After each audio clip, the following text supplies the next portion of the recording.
lot of this isn't going to make sense to you, and I'm sorry about that. I'm just going to start at the beginning, with the house.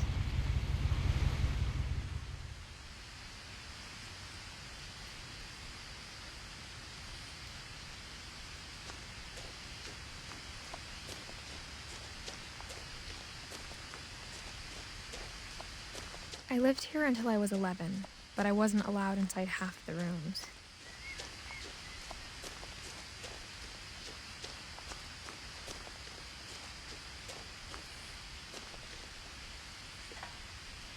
Inside the mailbox were bills from 7 years ago, marked urgent, open immediately.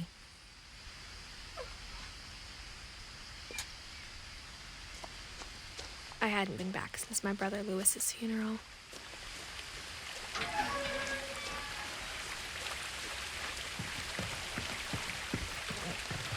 In her will, my mother left me a key, but didn't tell me what it unlocked. Maybe she thought I'd know, or she thought that the mystery would be enough to bring me back.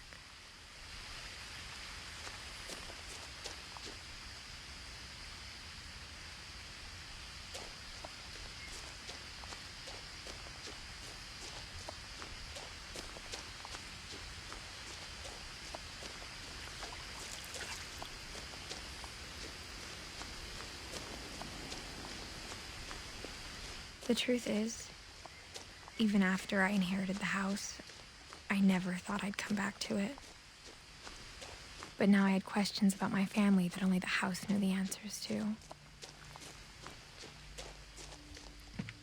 The woods around the house have always been uncomfortably silent, as if they're about to say something but never do.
The house was exactly like I remembered it, the way I'd been dreaming about it.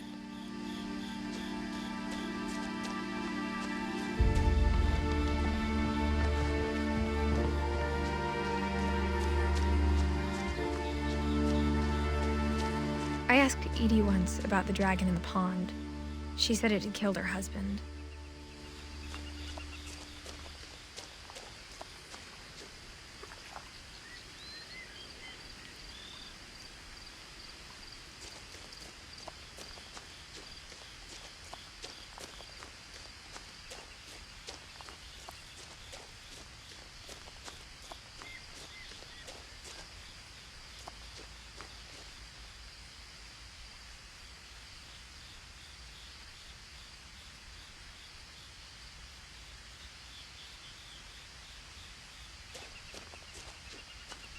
As a child, the house made me uncomfortable in a way I couldn't put into words.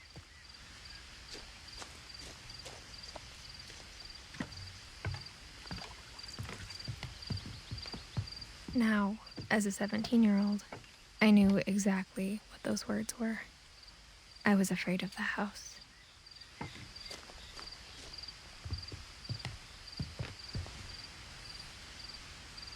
I hoped the key might unlock the front door.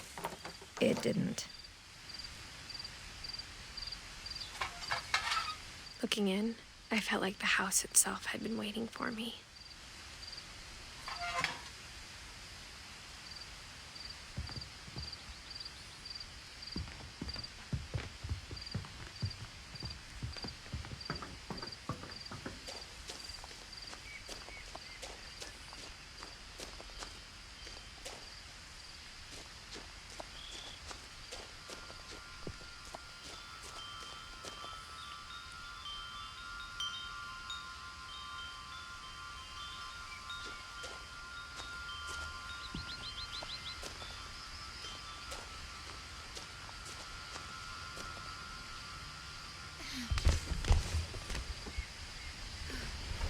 Crawling through the doggy door used to be a lot easier when I was 11.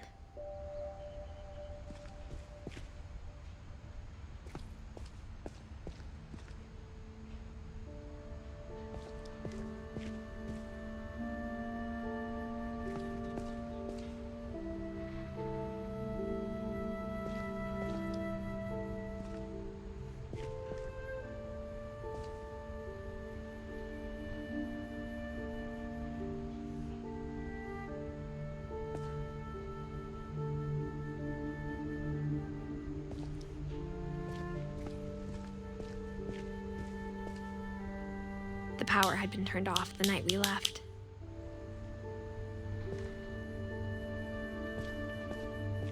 For the first time in years,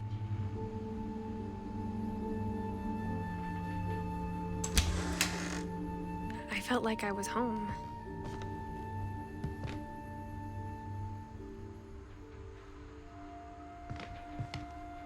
But instead of a family, there were just memories of one.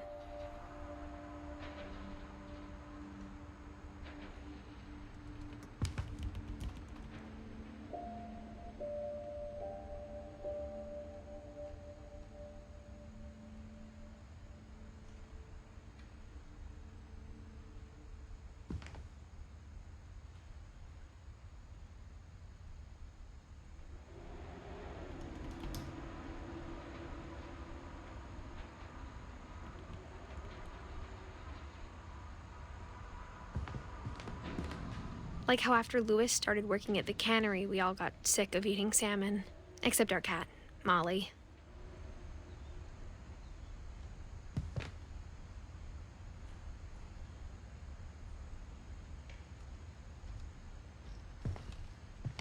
Or how only one restaurant would deliver to our house, so we had Chinese a lot.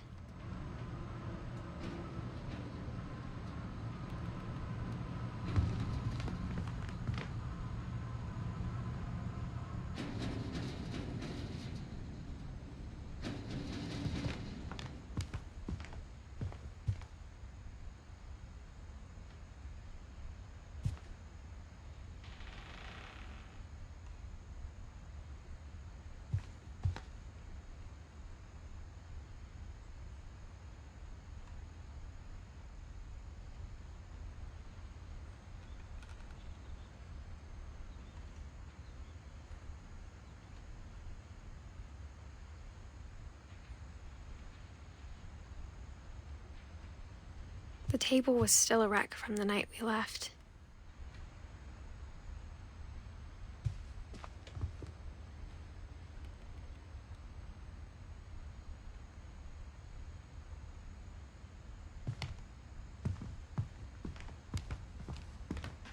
It was like a bomb had gone off, killing everyone but sparing the furniture.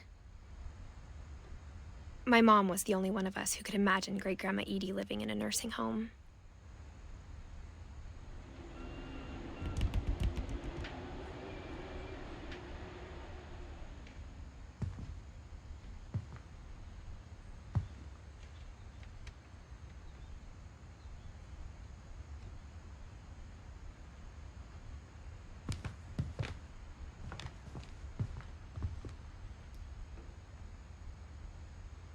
Nothing in the house looked abnormal. There was just too much of it, like a smile with too many teeth.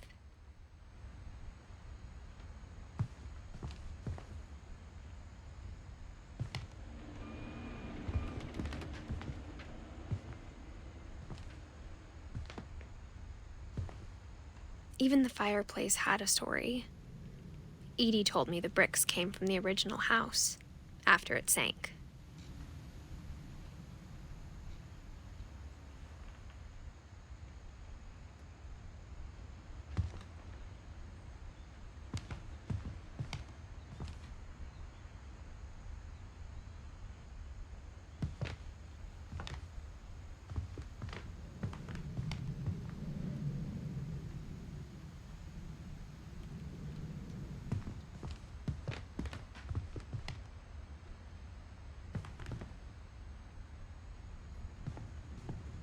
Mom always told me to stay out of the basement, so I wasn't too surprised when the key didn't fit.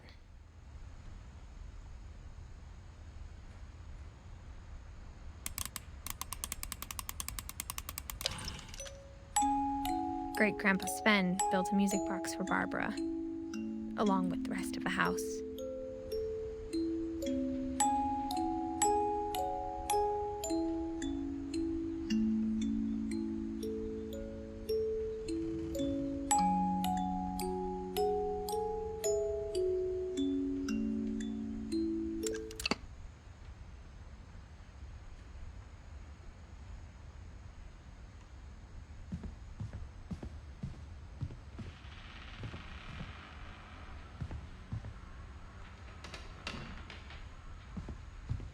My mom wasn't much of an optimist, but she never stopped believing that my brother Milton was alive.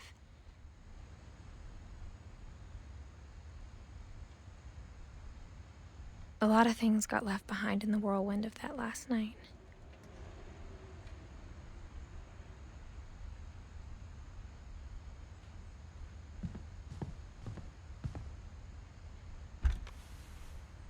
Edie told me once that every Finch who ever lived is buried somewhere in the library.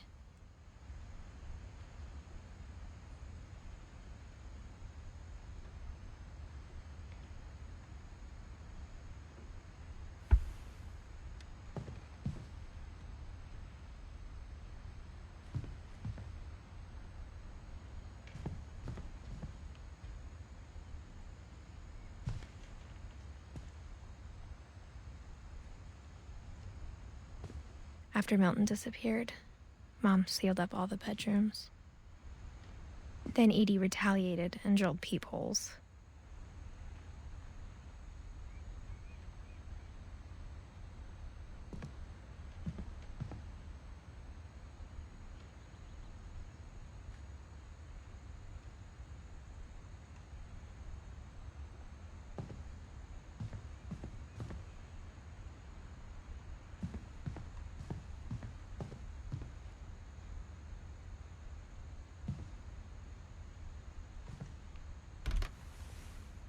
Molly always seemed like a girl I could imagine being friends with, if she hadn't died in 1947.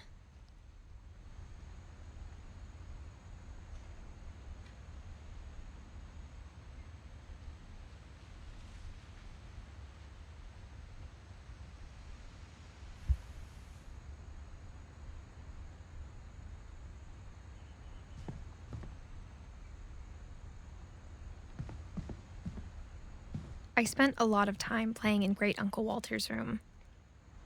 I think my mom sometimes regretted not sealing it up.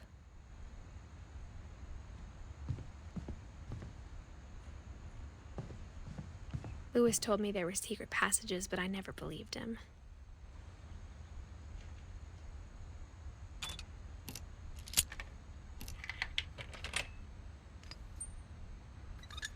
Turns out, my mom was really good at keeping secrets.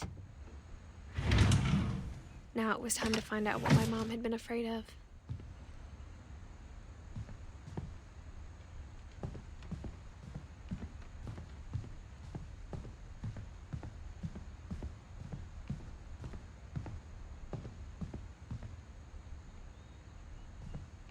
Edie's father, Odin, built the original house.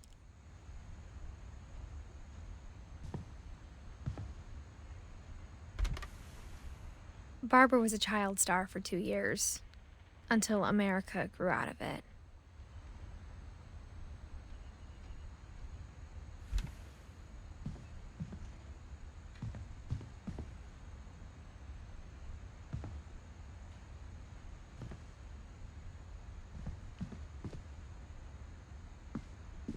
Mom must have locked the third floor stairs on the night we left.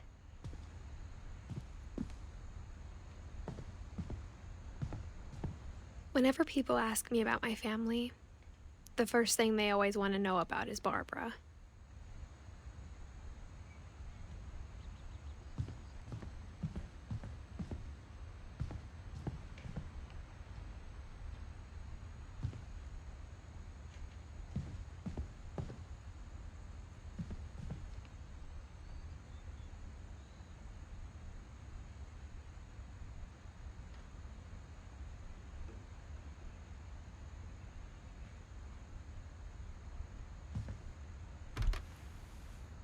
The last time I was in Edith Sr.'s room, I was 10 and she was painting my portrait.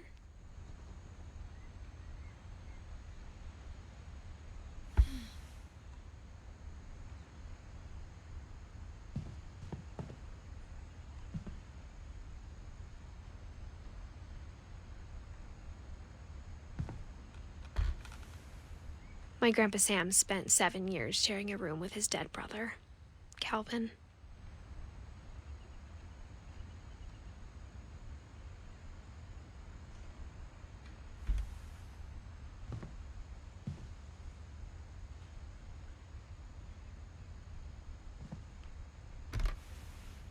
As a kid, I just assumed every house had peepholes and sealed rooms you weren't allowed inside of.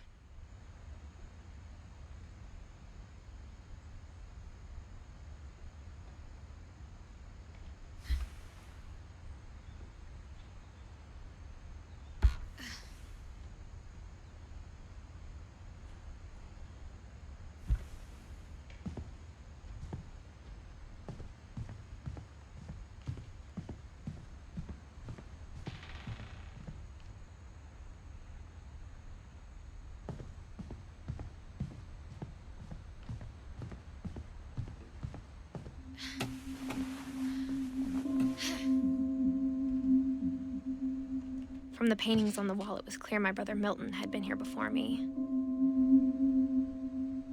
Reading this, maybe it sounds like I had a plan.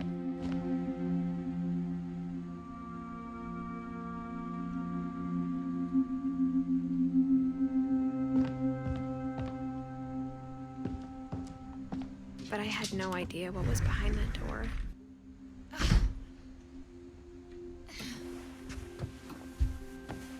Just like I had no idea where all this was gonna lead.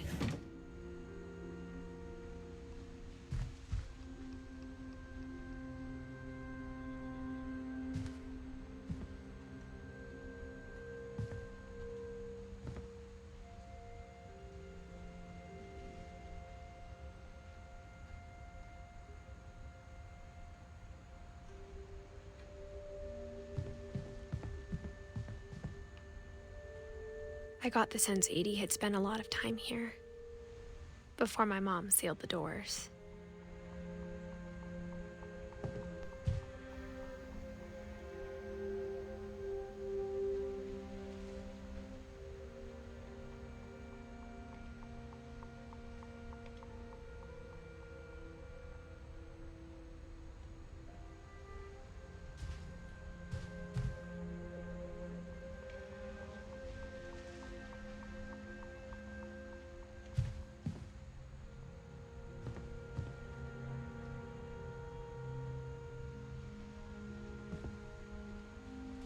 I grew up looking at Molly's room through the peephole.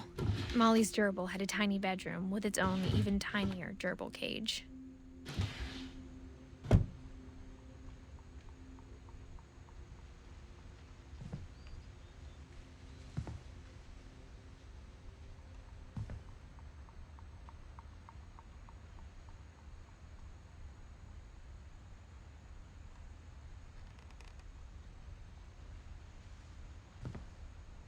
Being inside for the first time, I felt like I'd stepped behind a painting.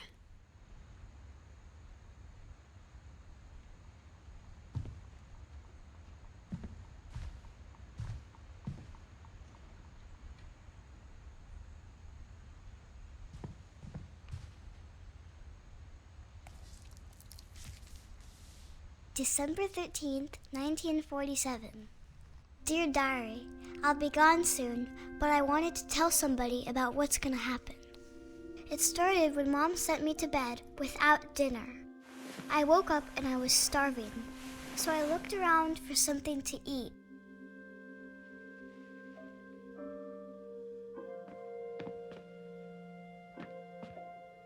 My Halloween candy was all gone.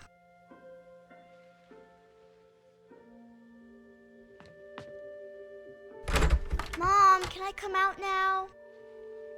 Sweetheart, it's late. Go to sleep.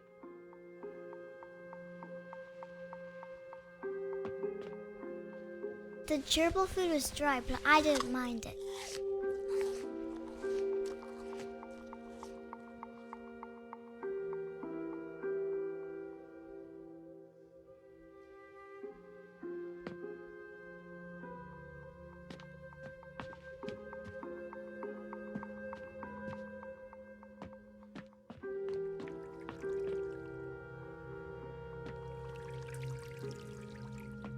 I thought about eating Christopher, but I held back.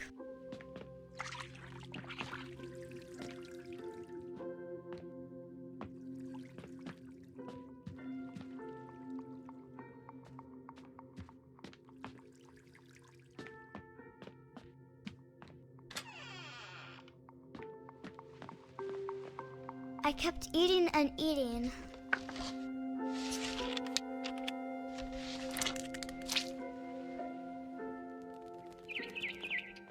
I ate a lot of things that night.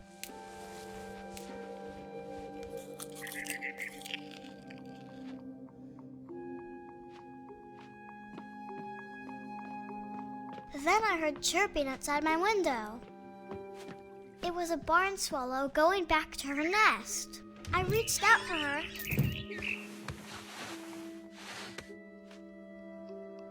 And suddenly, I was a cat.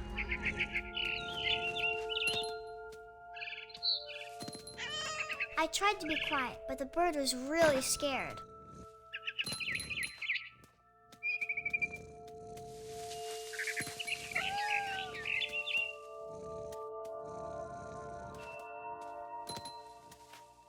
Mom and Dad didn't even look at me.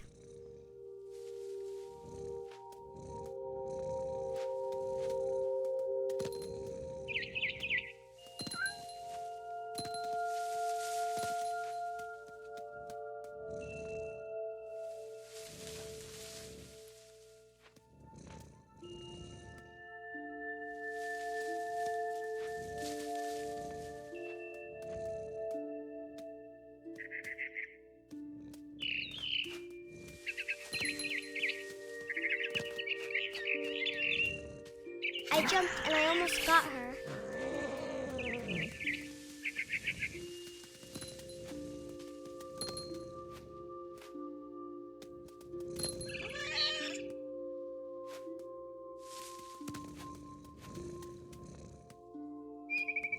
I could tell she was getting really tired. Now I was up in the big tree. I promised Dad I wouldn't climb it anymore. All I cared about was eating that mama bird. I gobbled her up. And suddenly, I was an owl. First, all I heard was the wind. Then I heard little teeth nibbling in the grass.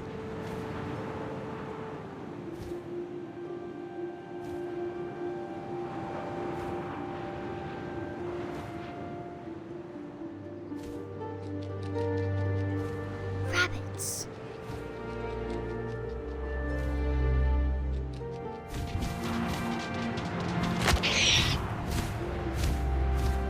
I imagined his face looking up and seeing mine through my talons.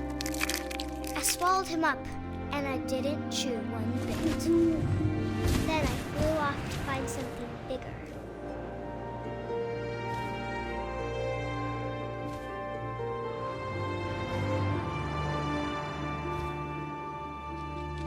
A mama rabbit.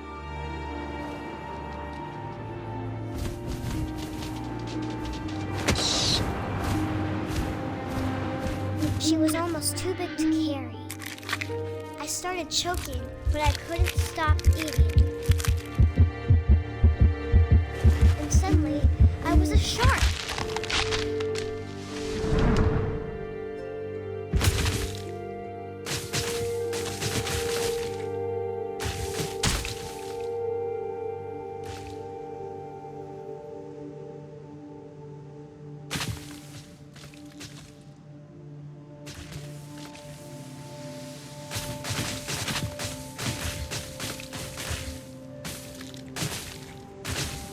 I rolled off a cliff and into the ocean.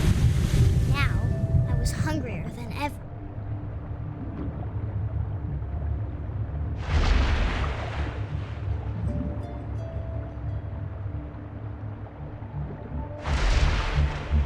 I wanted fat, juicy seals. I tore off her flipper, and it tasted really good.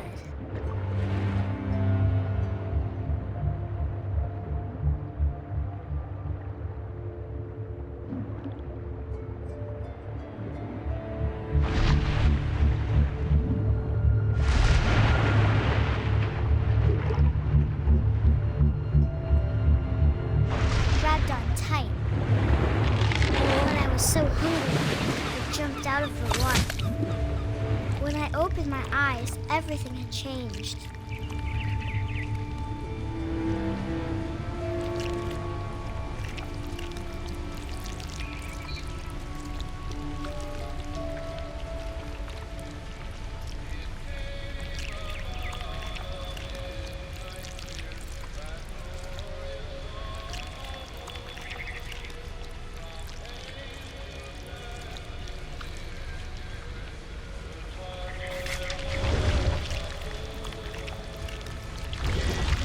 I was a monster, and I smelled people everywhere.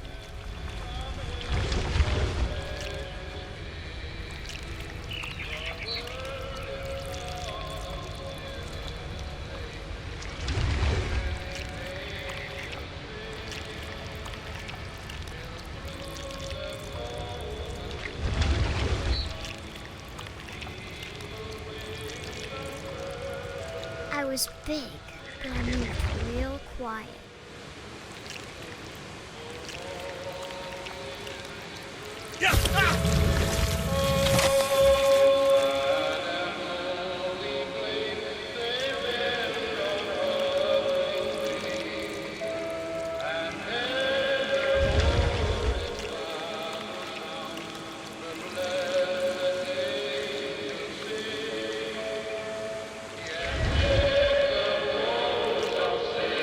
I wanted to stop, but also I didn't.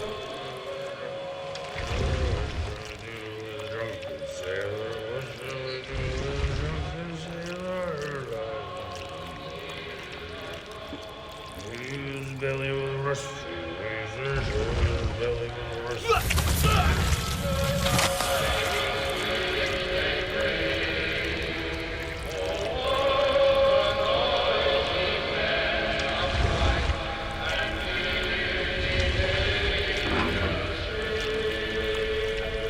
After the last passenger, I was still hungry. And across the water, I smelled something new. Something I had to have, so I swam towards it.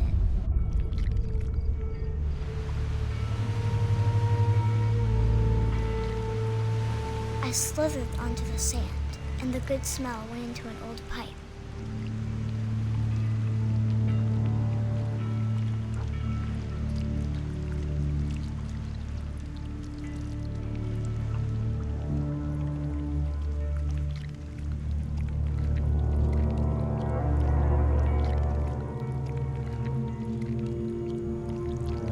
I got closer and closer.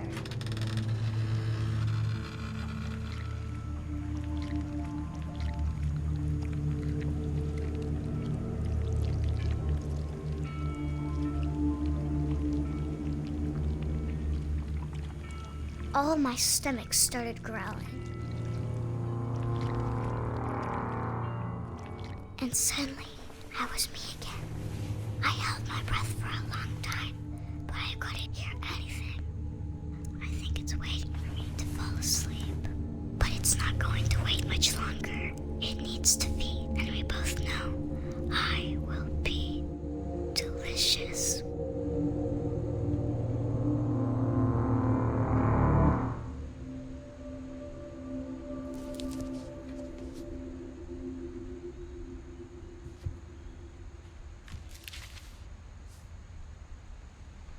I'm not sure if I believed all of that, but I'm sure Edie would have.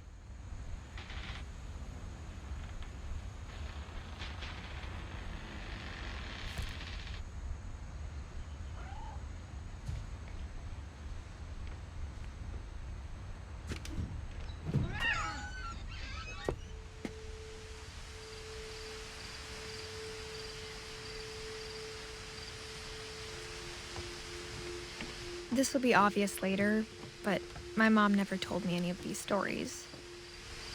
Edie would have, but Mom didn't like bringing up the past. Though, when we adopted a stray kitten, she was the one who named it Molly.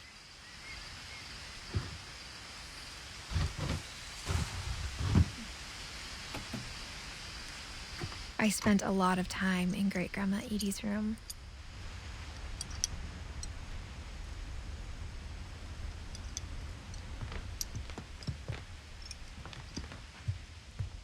Her room was like a museum.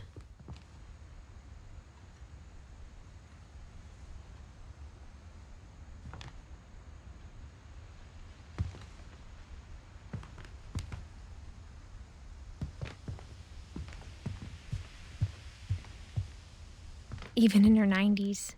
Sometimes Edie seemed a lot younger than my mother.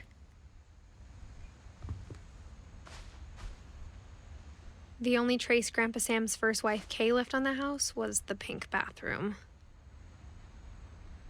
It was a pretty big trace.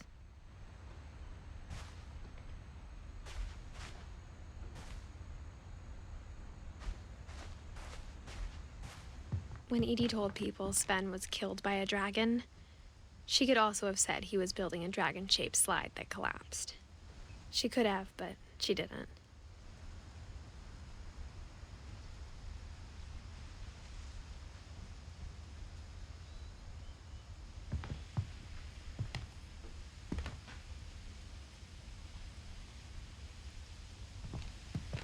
One summer, they evacuated the island, but Edie refused to go.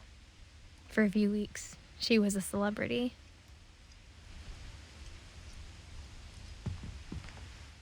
I hadn't thought of myself as Edith Jr. for a long, long time. Edie gave a big interview about a mole man living under the Finch house. My mom was furious.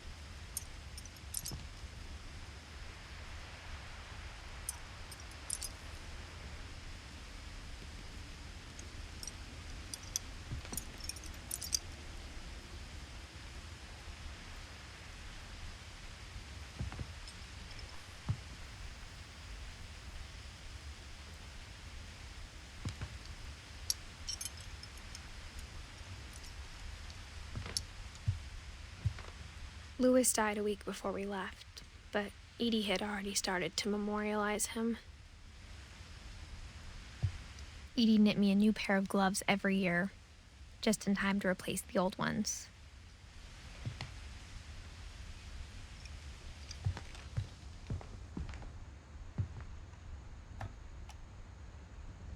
For 500 years, the Finches have been famous throughout Norway for their fortune and misfortune.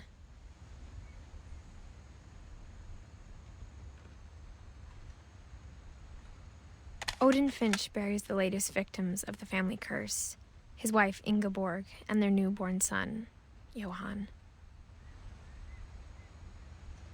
On January 7th, 1937, he set sail with his family and his house hoping to leave the curse behind.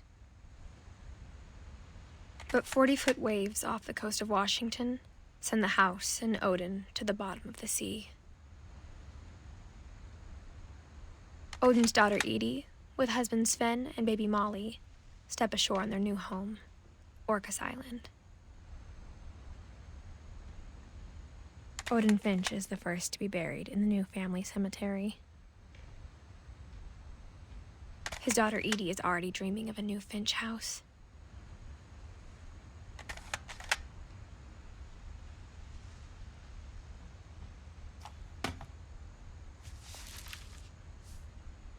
Whatever's wrong with this family, it goes back a long ways.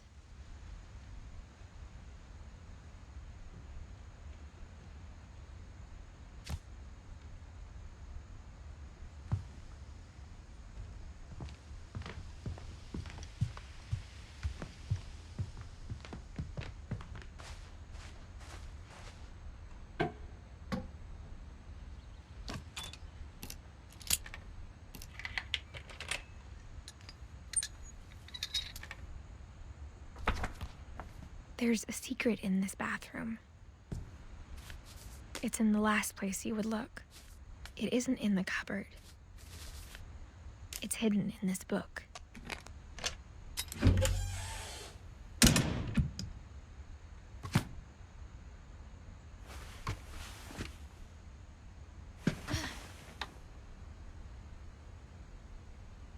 Sven gave Sam an old camera he'd refurbished.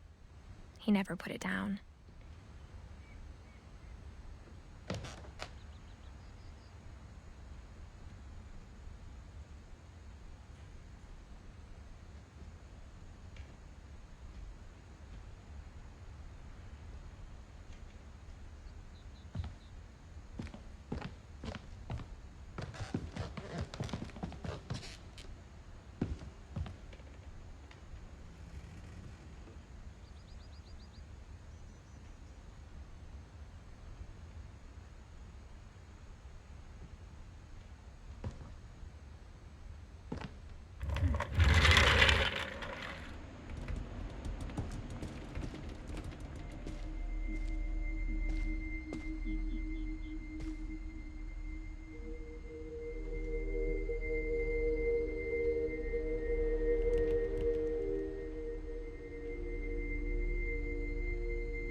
I knew Grandpa Sam had a twin, and that he never talked about him.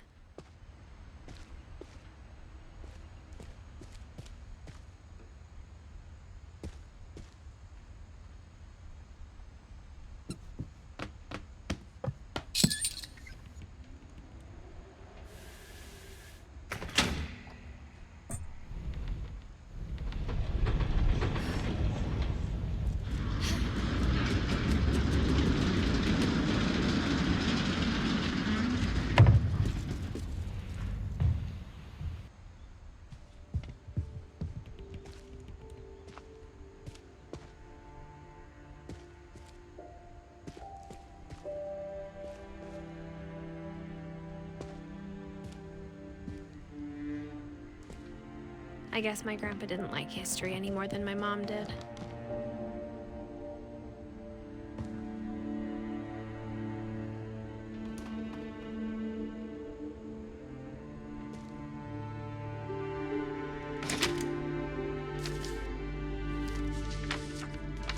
How I Want to Remember My Brother by Sam Finch. The thing I remember is that when he made up his mind, that was it. My brother said he'd die before he ate another mushroom, And he did. At Barbara's funeral, we swore we'd never be afraid again. And he wasn't. I think Calvin always wanted to fly.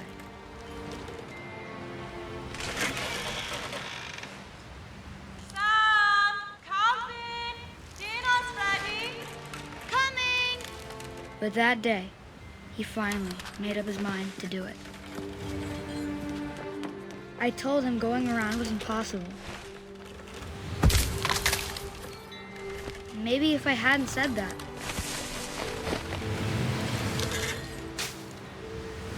Calvin! I'm not gonna tell you again!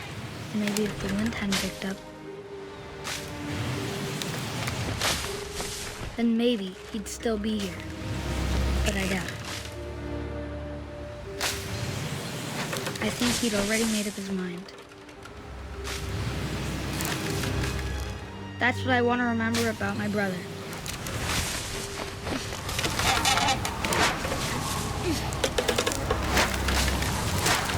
The day he made up his mind to fly. And he did.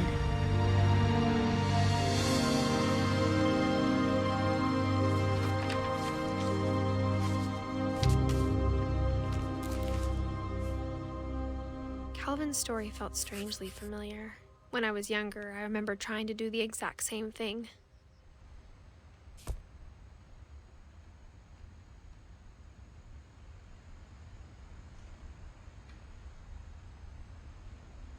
After the funeral, Edie roped off Calvin's half of the room.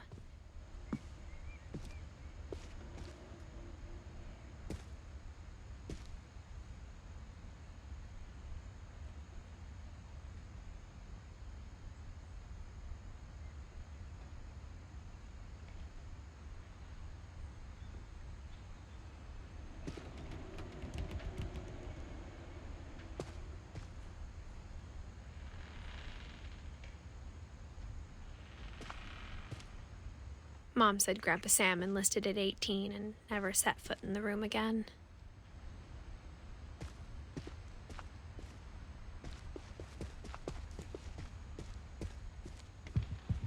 The passages were a pretty tight fit.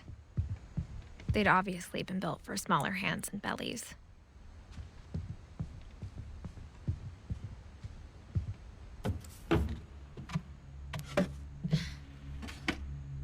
Growing up, I always thought of Barbara as a child star.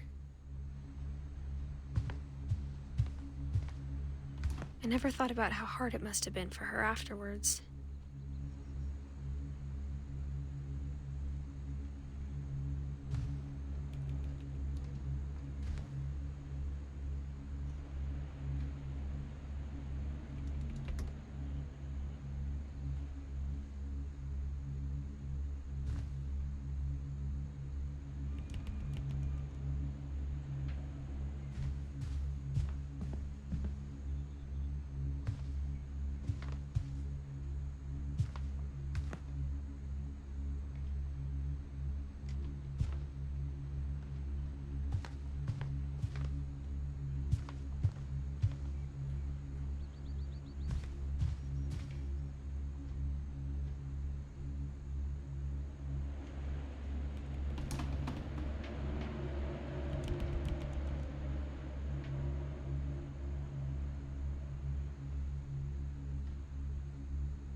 Of all the stories people wrote about Barbara's death, I'm surprised Edie saved this one.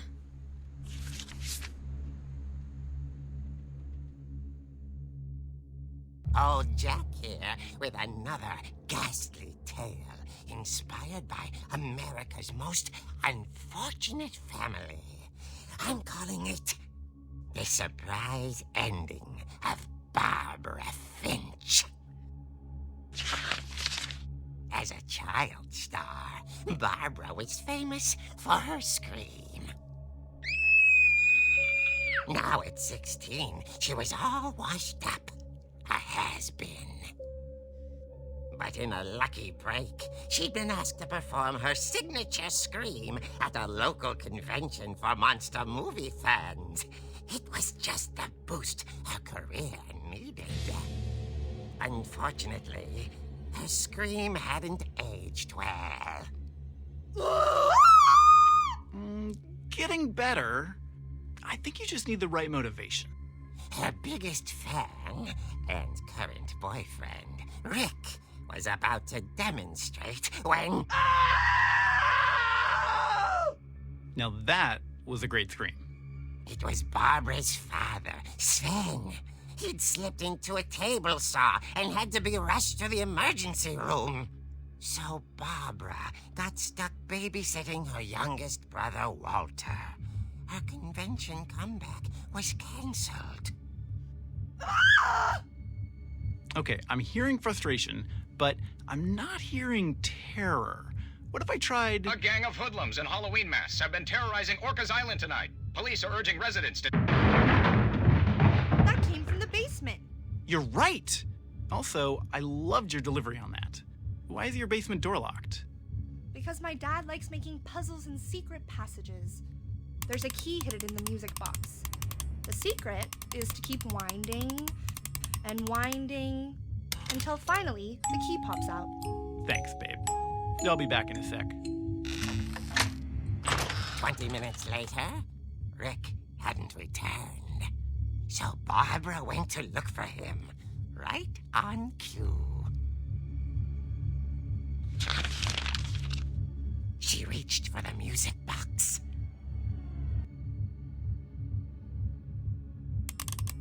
And as she wound the key, she listened for Rick, but the house was silent.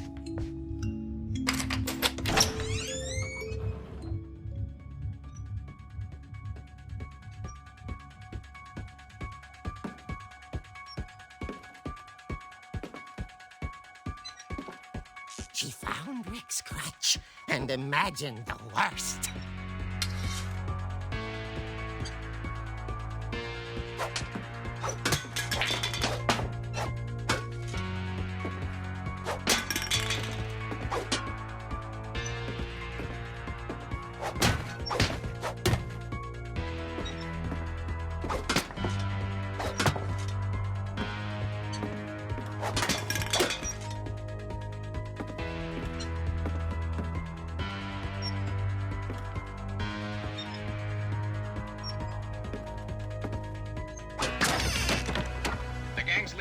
Infamous Hookman killer, Dr. Carl Hamill, who impaled and then ate his family 10 years ago tonight.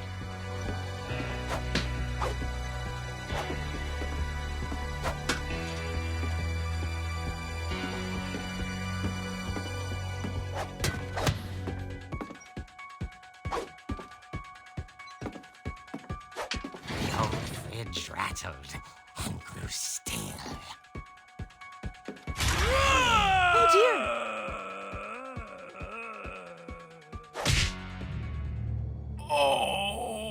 Rick? Barb, relax. I was just trying to scare you to help you find your scream. Well, I'm not scared, Rick. I'm furious. Then act furious. All I'm getting from you now is that you're hurt and confused and She threw him out, but she kept a little something to remember him by. Barb, have you seen my other crutch? And she was still holding it when she fell asleep watching the late picture show. Hours later... Barbara! Walter, what's going on up there? Ah! Okay, I'm coming up, but if this is a trick, you're dead, Walter.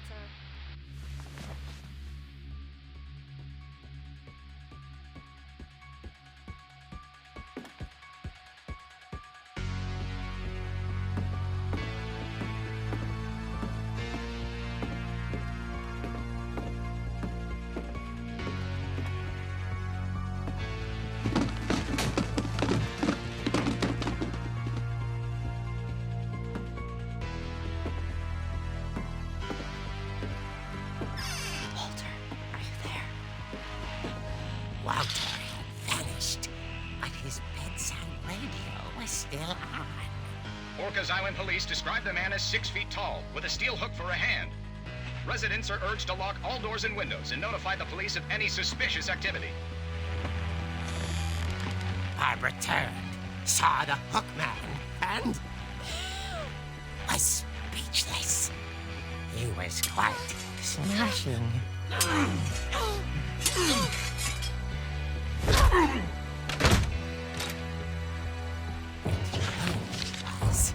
He couldn't get enough of Barbara. Okay, Barbara, there's gotta be another way out of here.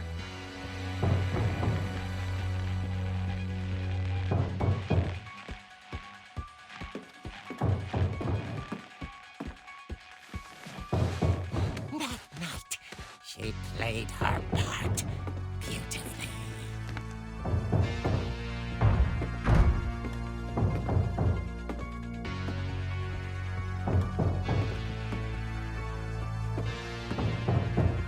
She thought about abandoning Walter, but just couldn't do it.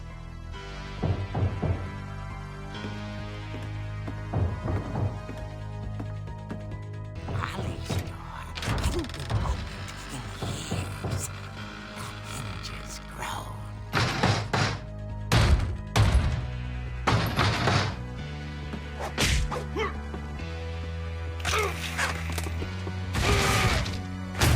He wasn't moving, but she sensed the story might not be over yet.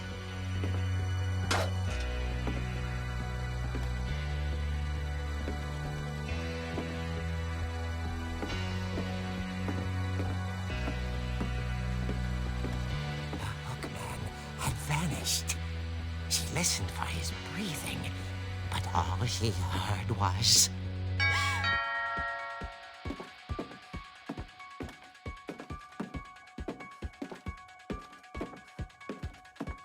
At the door, she heard whispering. It was coming from inside the house.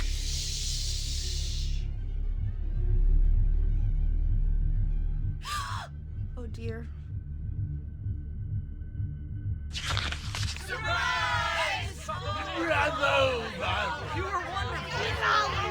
The monsters had come to surprise her. For Barbara, it was a dream come true. Then she saw what kind of monsters they were, and she realized what was about to happen. She was going to be famous. And with her final breath, Barbara Finch gave the performance of her life.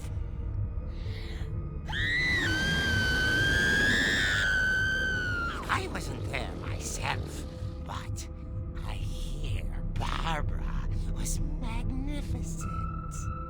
Poor girl. She had a taste for stardom. But unfortunately, so did her fans. Of course, the police blamed it all on poor Rick, who disappeared the same night. And little Walter? Hiding under his bed the whole time. He took it all pretty hard, but that's another story. As for Barbara, tucked inside the music box was all they ever found of her. Her ear. Now that's what I call a real eerie tale.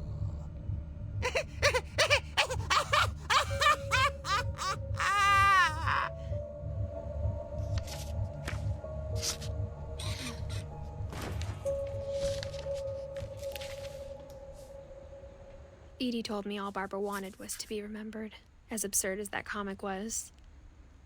Maybe what Edie saw was a happy ending.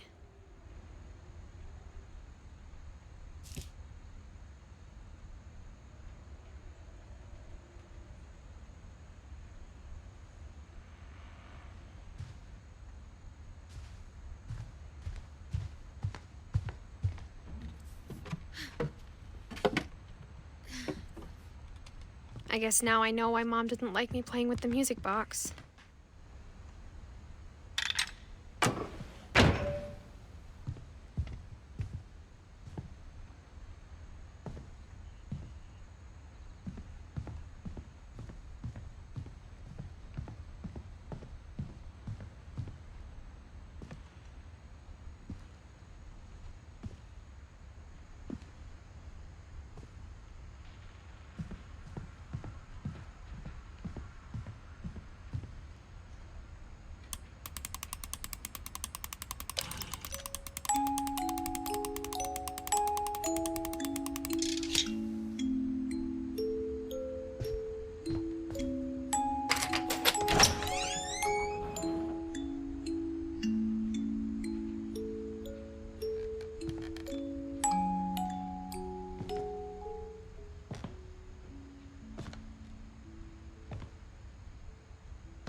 Mom said the basement was off limits, unless I wanted another tetanus shot.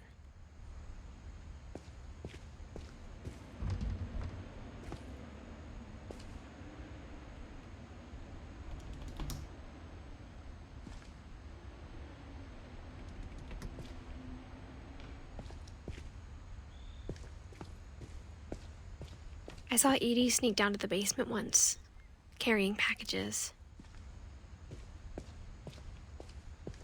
I thought maybe she was hiding presents.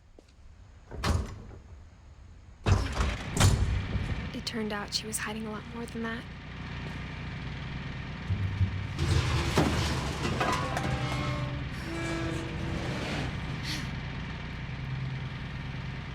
I remember asking Mom once about where Walter had gone. She said after Barbara died, he got as far away as he could.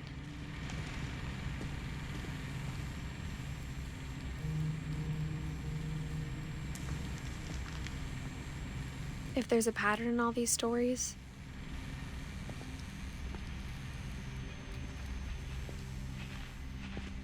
I think it's that none of us has gotten very far.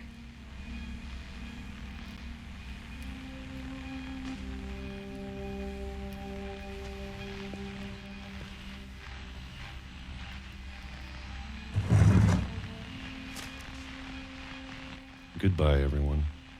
I can't believe I've been down here for 30 years. On that first day, after the shaking started, I didn't think I'd survive a week.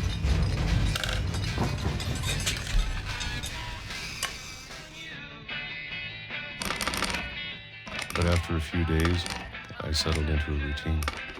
That's what kept me sane. Having a schedule, living for today.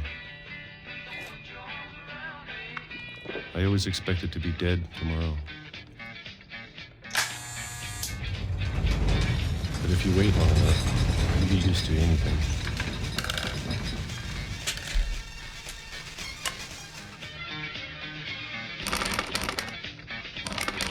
Even a monster on the other side of the door starts to feel normal. Almost friendly.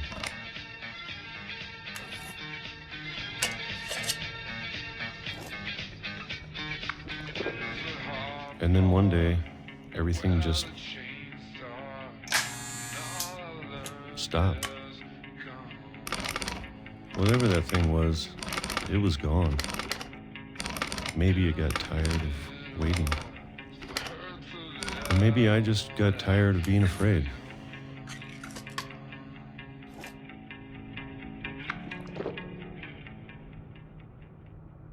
It's been a week now, the longest in 30 years. I'm done waiting. I have to leave while I still can.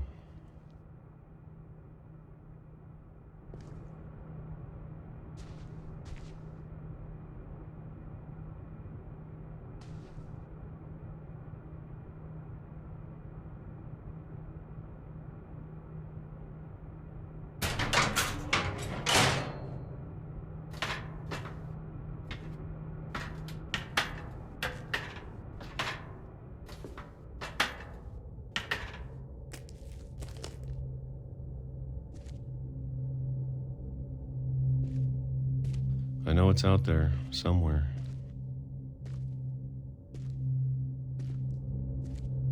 Whatever killed Barbara and Molly and Calvin. Maybe this is all a mistake. But I need to stop living the same day. Even if it kills me.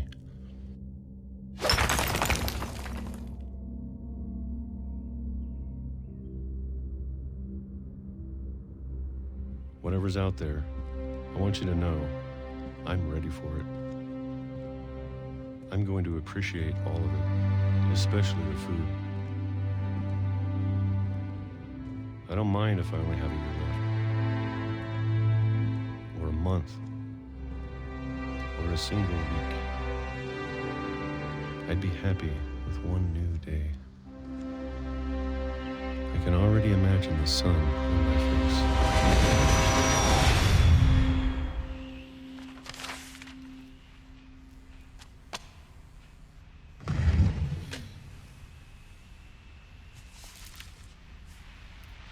Walter died when I was 6. I can't believe my mom never told me he was down here.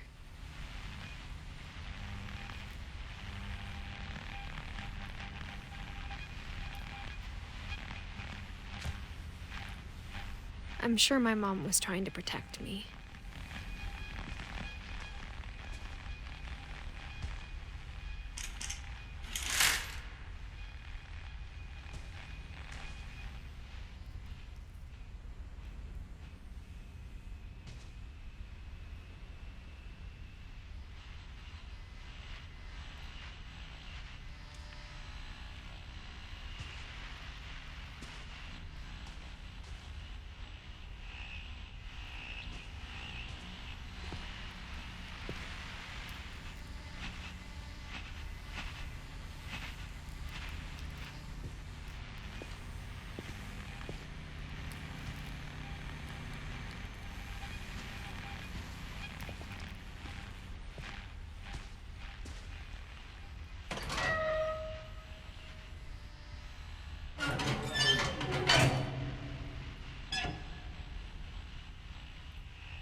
Maybe she was afraid I'd end up like Walter.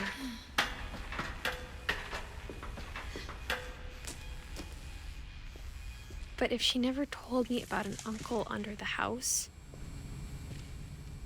I can only imagine what else she was hiding. I don't want to make the same mistakes she made.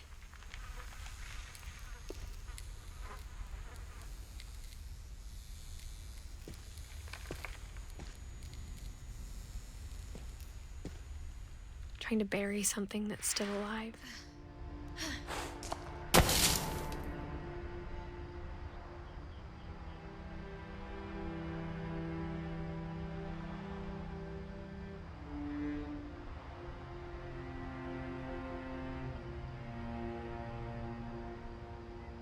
Now that there's only one of us left, or maybe 2, I thought it was time I heard the stories for myself and found out what happened to everyone else. But now I'm worried the stories themselves might be the problem.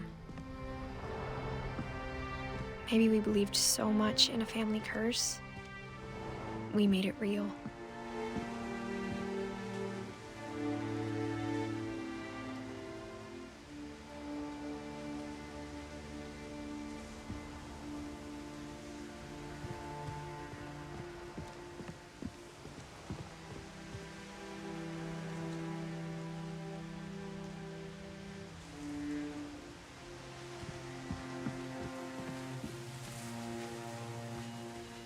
I don't know if I should even be writing this.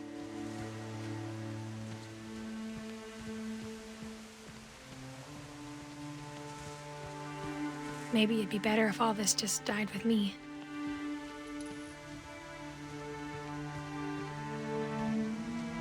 But I thought you should know about your family.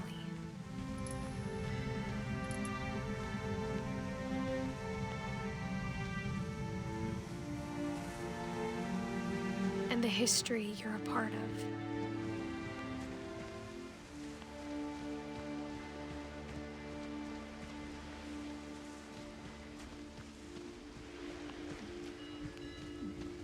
Though to be honest, I feel as lost as you probably do right now.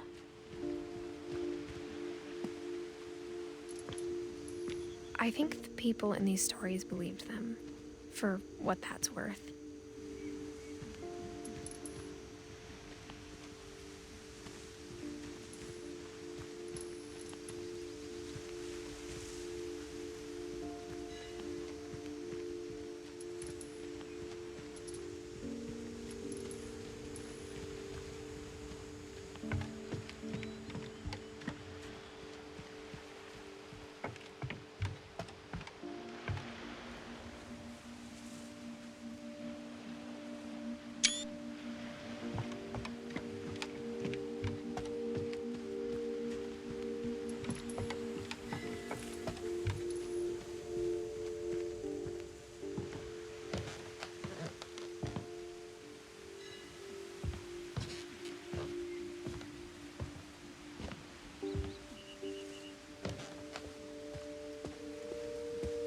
you look at the house, that history of imagination and stubbornness and madness, any of it seems possible.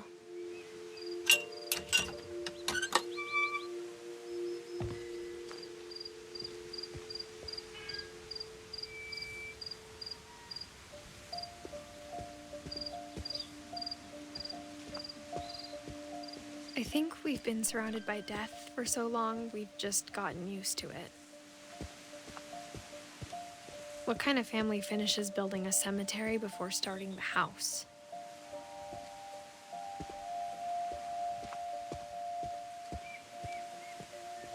It's embarrassing for me to admit this, but the pet cemetery made me more uncomfortable than the human one. 3 of the gerbils were mine, and 2 had been my fault.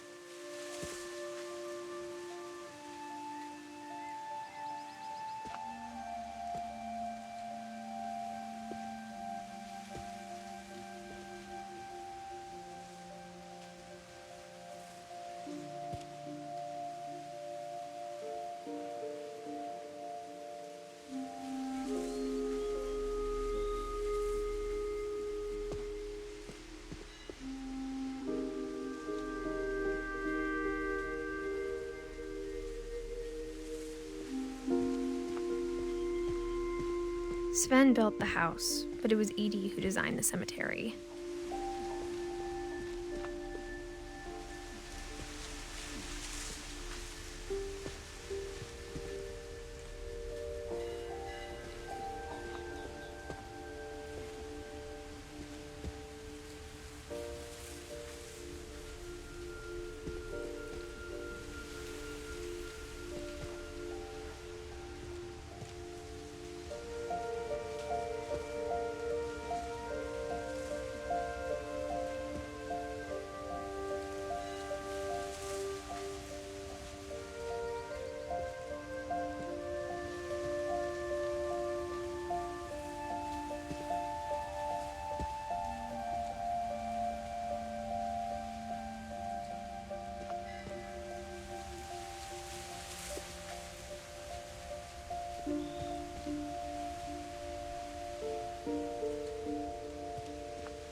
I'm sure Odin's monument had been Edie's idea.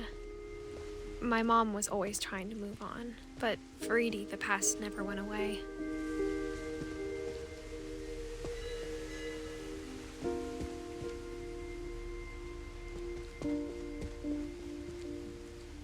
She could see it poking out of the water at low tide.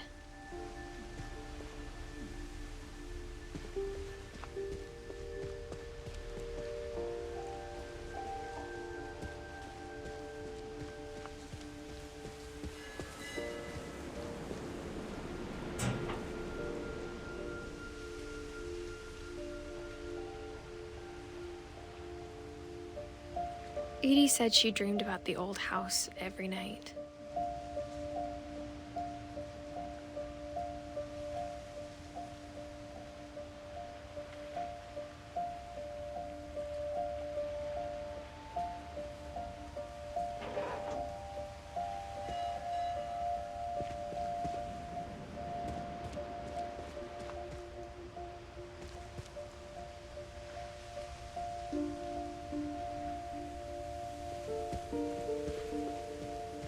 Edie's side was always easier for me to understand.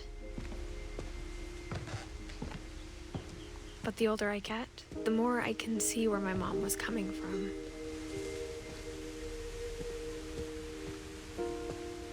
Her dad had been pretty strict, but it wasn't enough to save her brothers. She was just trying to do better.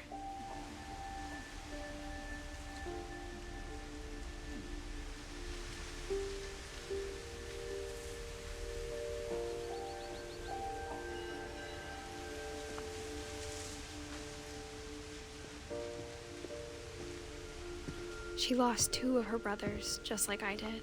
I get why she tried so hard to protect us.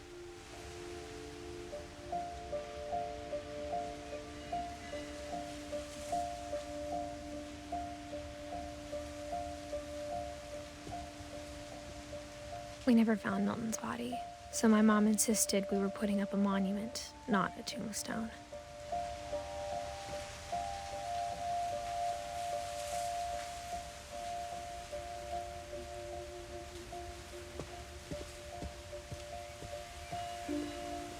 There's so many things I wish I could ask my mom now.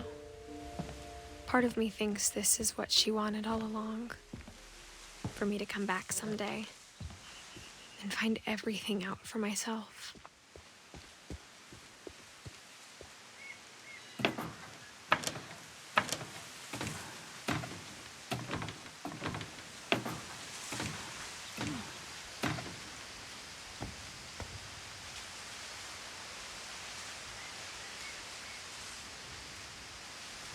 But looking back on it now, if she told me there was going to be so much climbing, I never would have come when I was 22 weeks pregnant.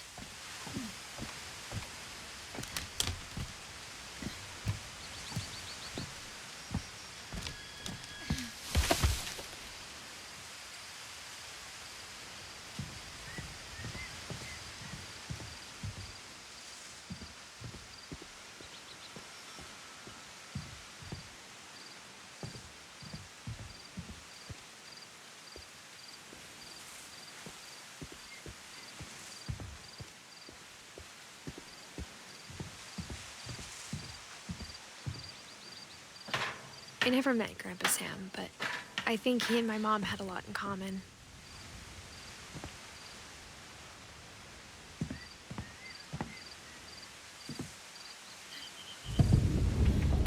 They were both pretty intense.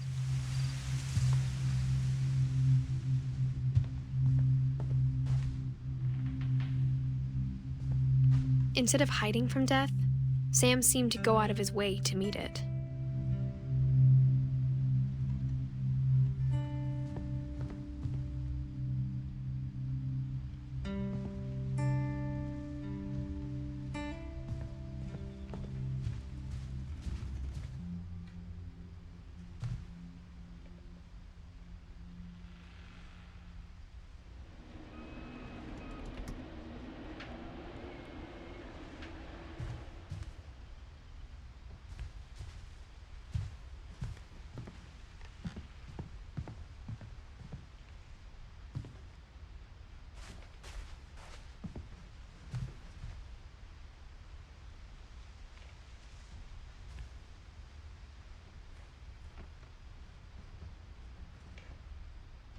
Sam spent his life shooting photos, but Mom said he got nervous being in front of the camera.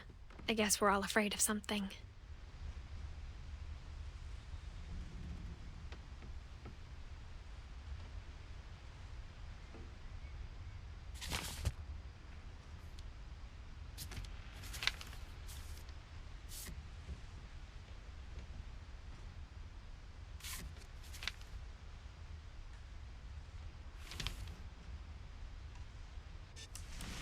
Dawn, I promise, you'll never forget this weekend. Yes, sir. These memories are gonna last a lifetime. Am I gonna have to shoot anything? It's a hunting trip, Dawn. Shooting is strongly encouraged. What? Perfect. It's gonna rain the whole weekend, isn't it? We'll never forget this weekend, Dad. That's the spirit. Okay, got it. I'm gonna take some pictures, okay? Just be careful. The camera's older than you are.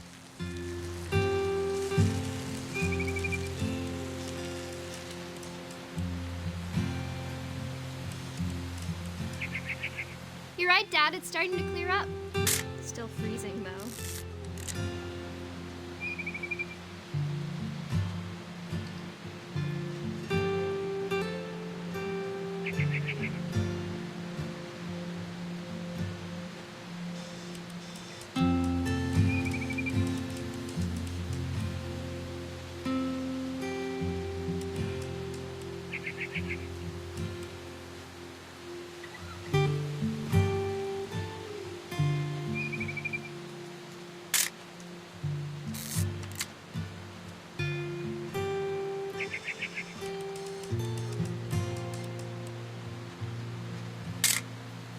Aw.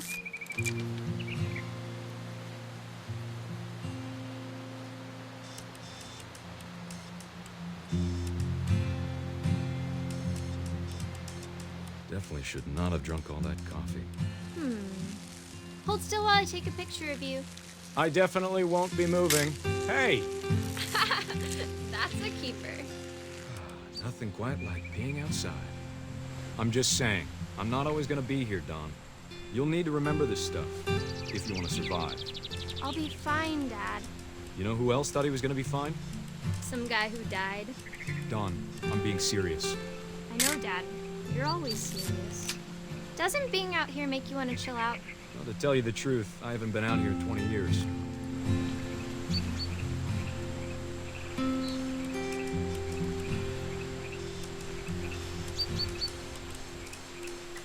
Last time I was with my brother Calvin. Man, that was a great trip.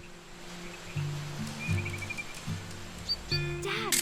Good eyes, Dawn.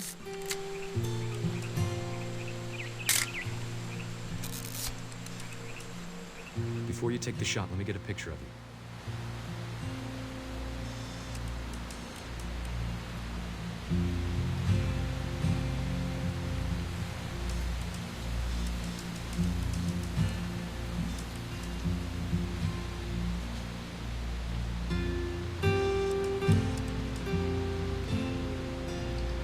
Dad, I... Let me get behind you. Do I have to do this? Dawn, you don't have to do anything. Great shot, Dawn!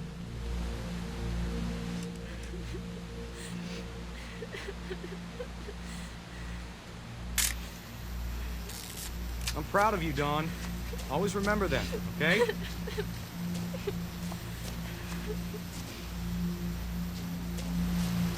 Dad, it's twitching.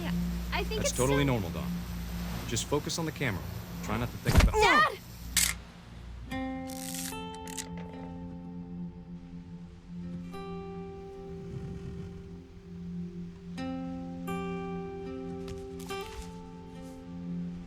Of all these stories, that's the one I wish most that my mom had told me.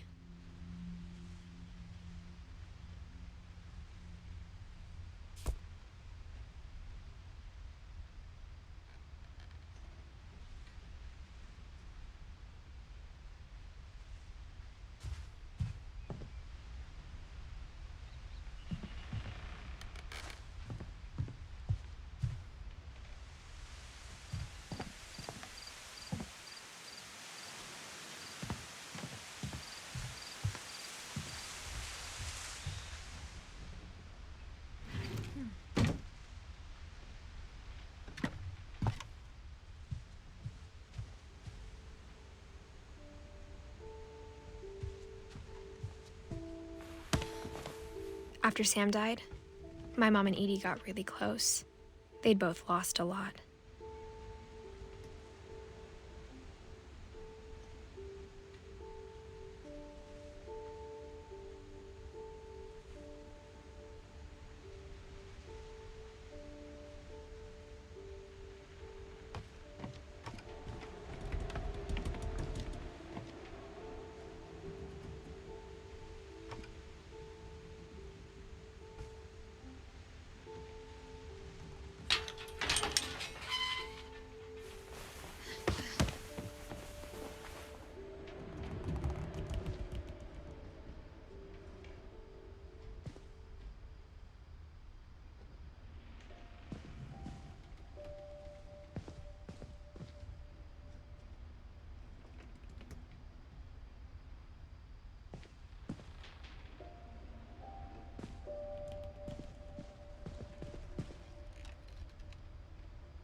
I can't imagine my mom ever writing poetry, and yet...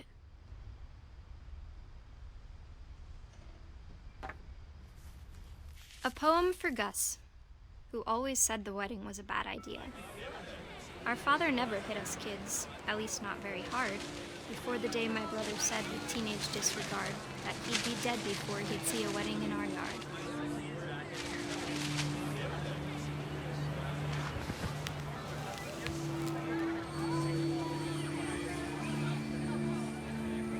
My father made him come, of course, but Gus stood far apart, just flew his kite and bottled up the storm inside his heart.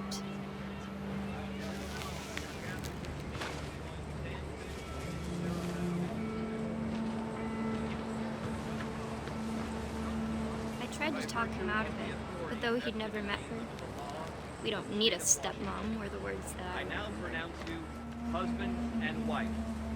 You may kiss the bride.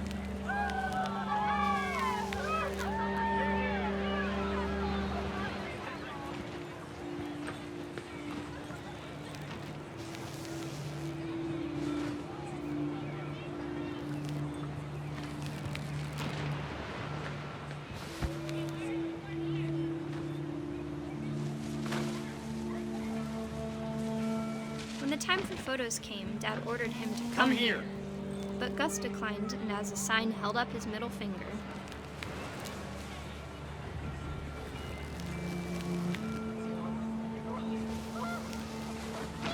The wind picked up, and panicked geese appeared and quickly went. But all the humans did that day was go inside the tent.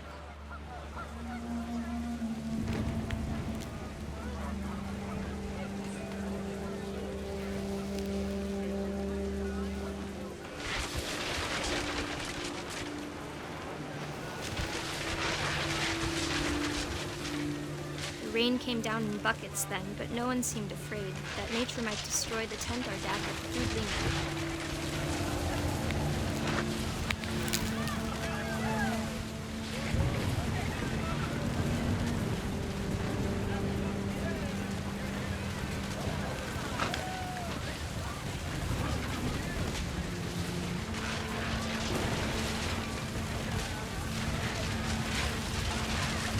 Thunder sounded much too close and full of angry power.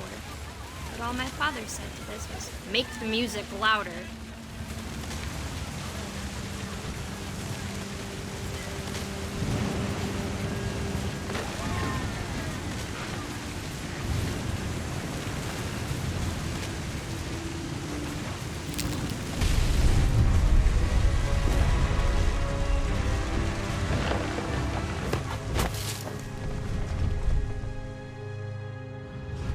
I wish that I could truly say I thought about you on that day.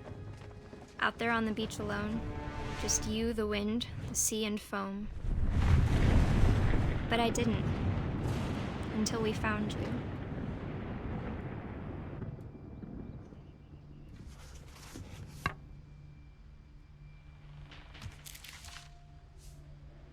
She never talked about him, but Mom told me once if I was a boy, they were going to name me Gus.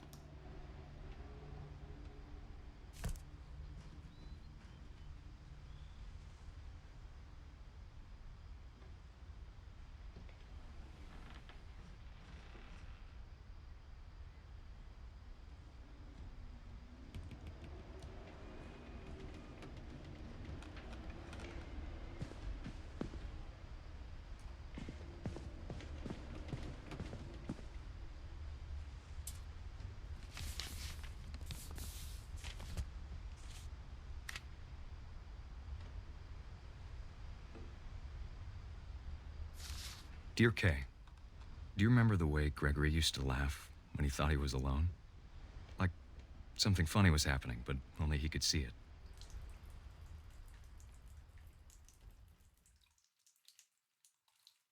I think he saw things the rest of us don't.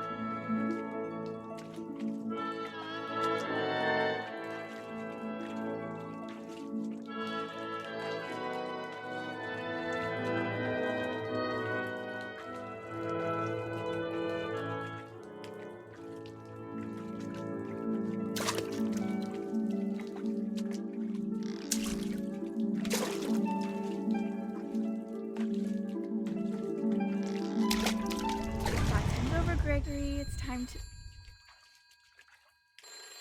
Hold on, sweetie. Hello? Sam, I told you I don't want to talk right now. I wonder what he saw.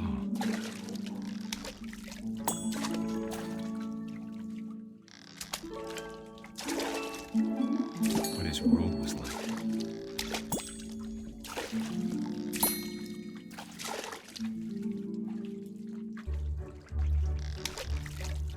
He reminded me so much of Calvin. Lost in his imagination.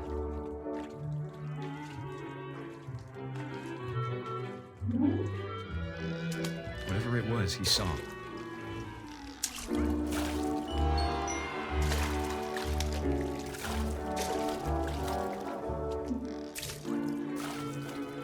It sure made him happy.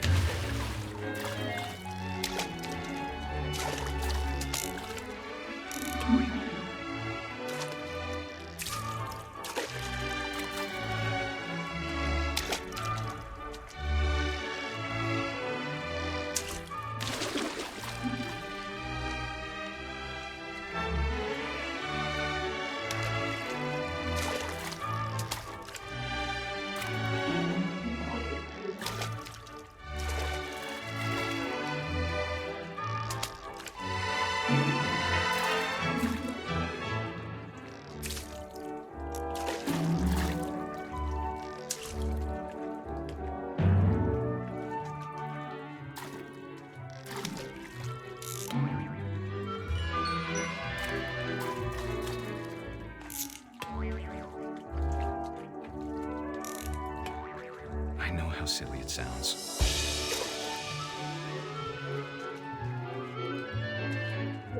But I worried about a baby being too happy.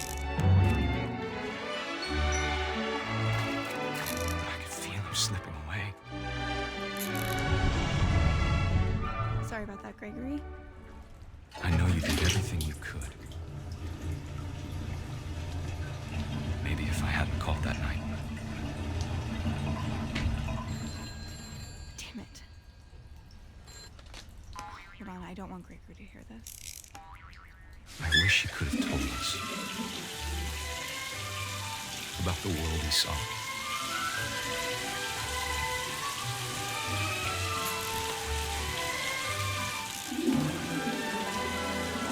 There's so much I don't understand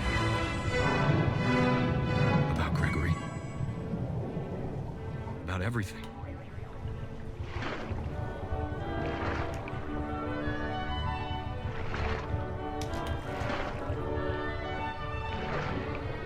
But I know what happened wasn't your fault.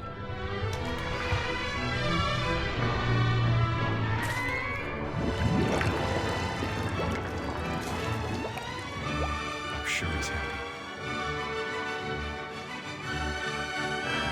And he'd want you to be happy too.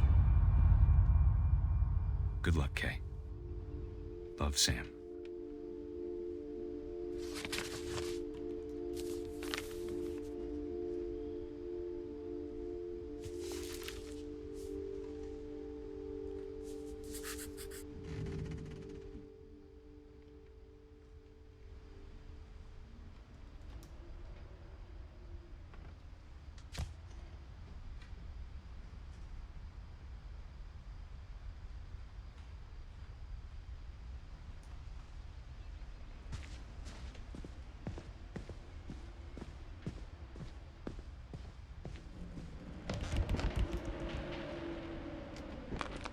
My mom moved up to the loft after her brothers died.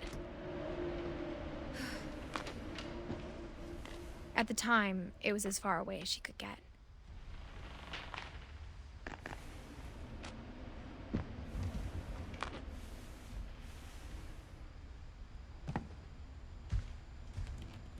Religion was another thing my mom never talked about, but I think it helped her a lot after her dad died.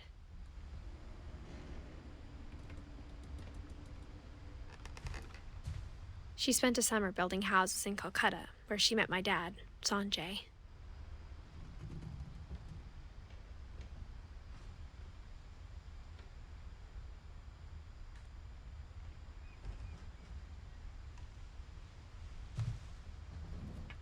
My mom moved to India a week after graduation and got a job teaching English. Louis was born a year later.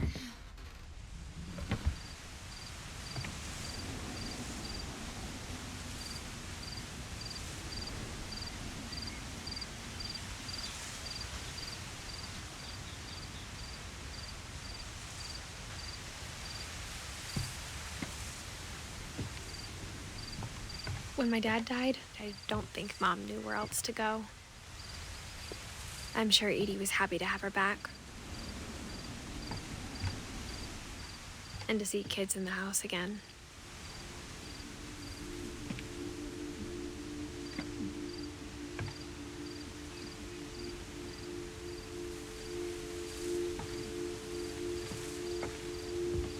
The house had to get a little bigger, but Edie was used to that. And for a while, things were good, almost normal.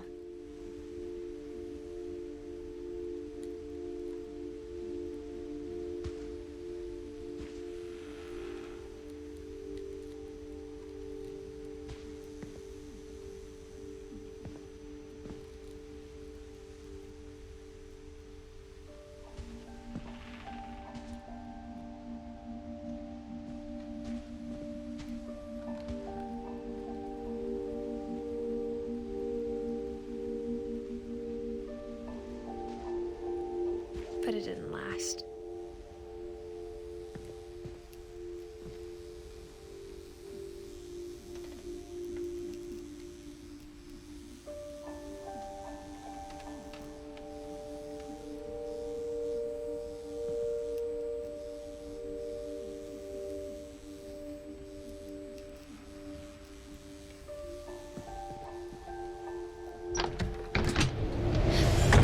The beginning of the end was Milton's 10th birthday, when Edie gave him a castle.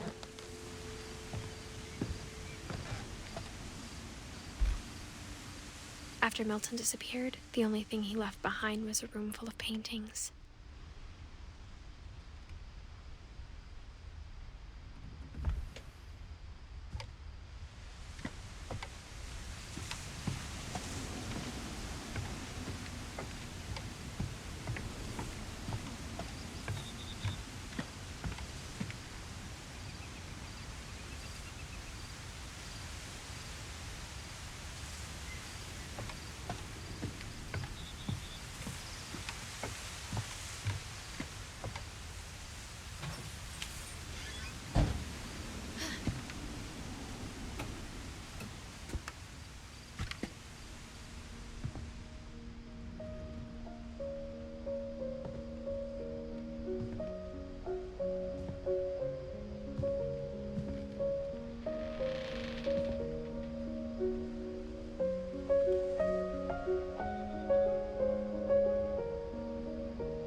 I think Edie was happy to finally have another painter in the family.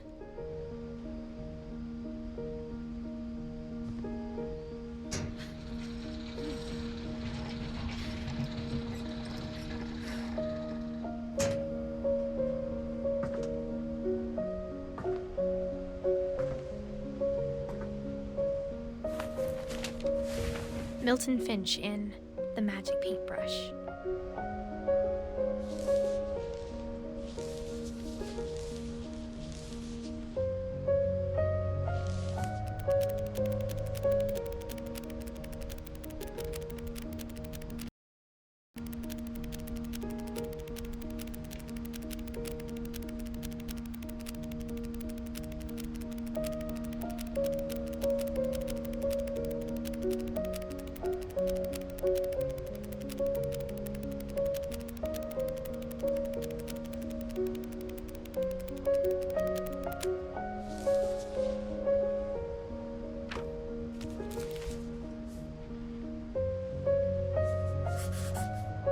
I was 4 when Milton disappeared.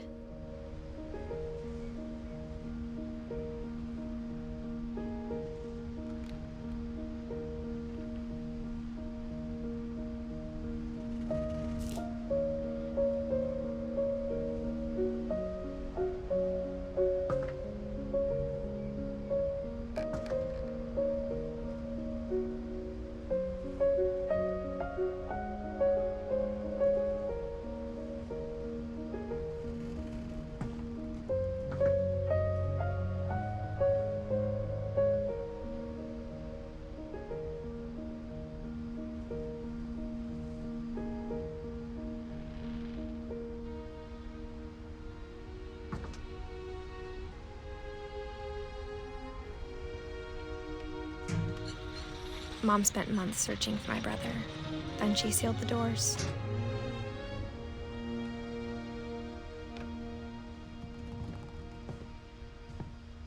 Whatever Milton had found in the house, Mom didn't want it getting out.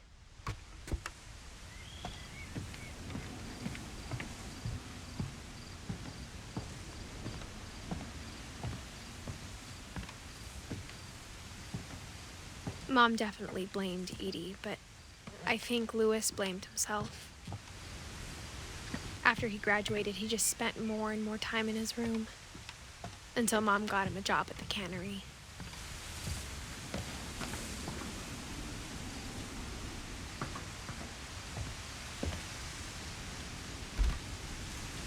Everyone always told me to stay out of Louis's room, except Louis.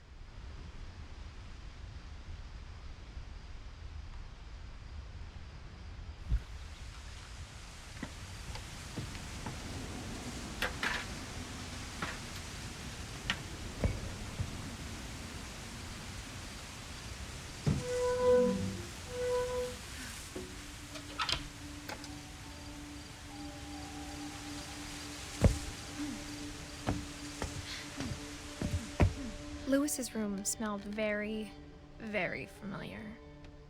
That part of him lived on.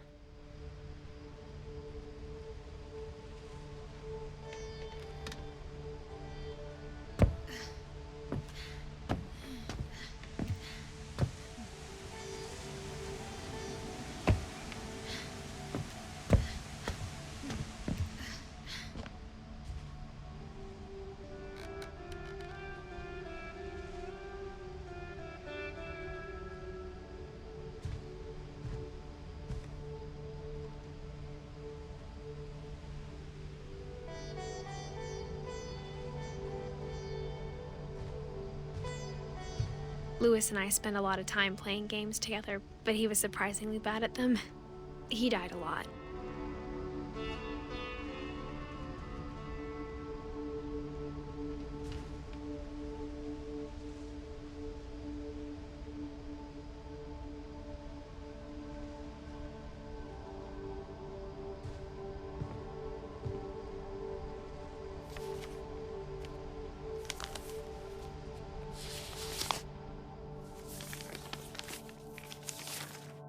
Dear Mrs. Finch, as Louis's psychiatrist, I can understand your desire for an explanation. As I see it, the trouble began in January, shortly after we convinced your son to seek treatment for substance abuse. Newly sober, I believe Louis first noticed the monotony of his daily life.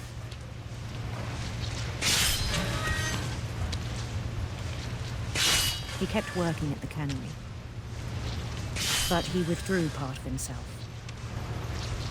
In our sessions, I saw the same behavior. His mind began to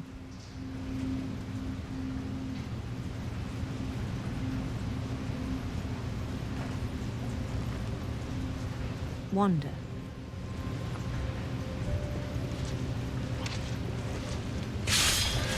I asked him to describe it. He said he started small, imagining a labyrinth. He'd feel his way about.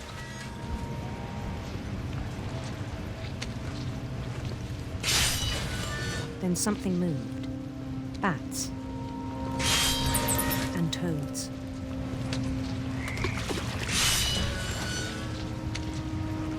And things that have not names. He knew it was all in his head. But he took it very seriously. I had hoped he'd find himself.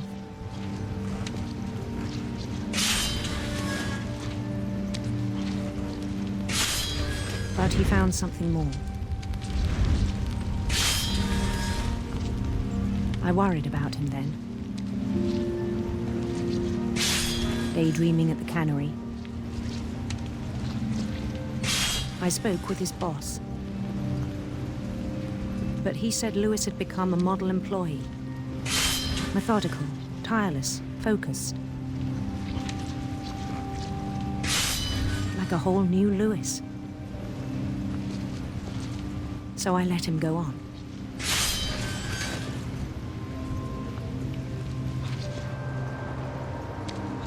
I even encouraged him. It seemed very promising at first. He told me he'd made a new friend.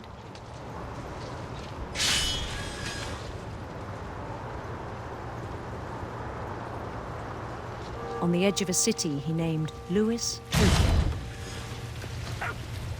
He built the city up slowly, brick by brick.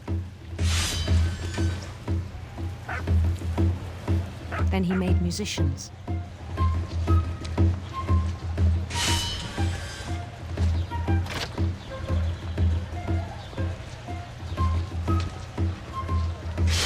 And songs for them to play.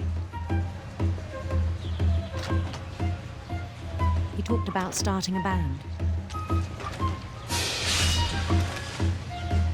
And he was always humming something.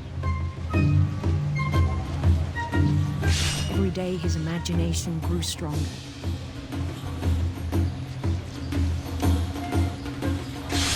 He no longer spoke at the cannery. But his chopping was as reliable as ever. Then one day it struck him that all the cheering crowds, even the stones under his feet, were all in his imagination, so he could do whatever he wished.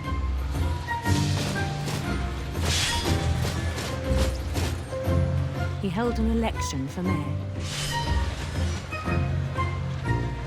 And he won. They begged him to stay, but his mind was already wandering. It became a game for him.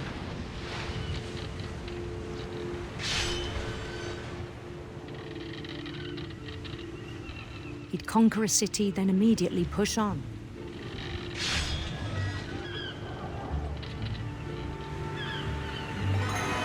New Louisville.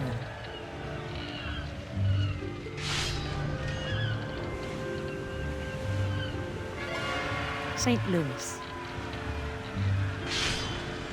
He started drifting away from our reality.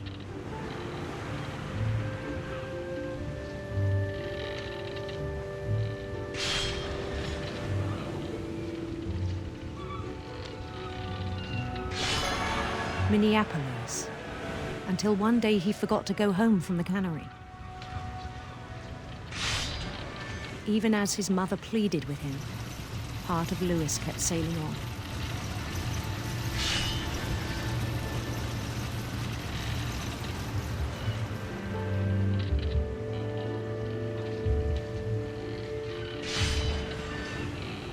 In Louisburg, he heard rumors of a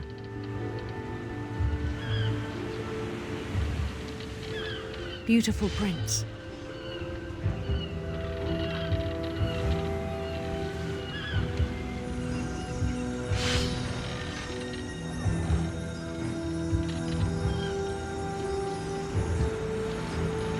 The prince was on his own quest for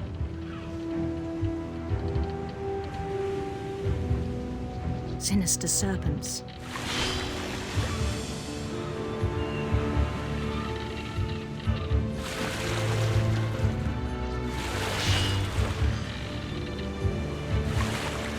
He followed the sound of his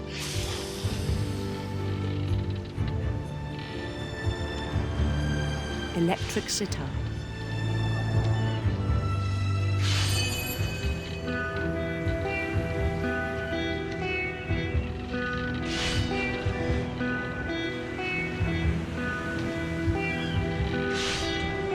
His chase led him to a golden palace east of the sun and west of the moon. Even then, his logic remained sound.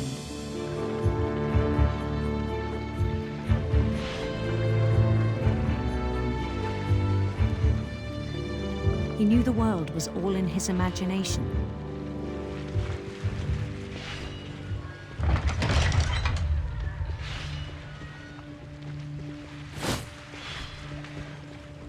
But he was so proud of having created it.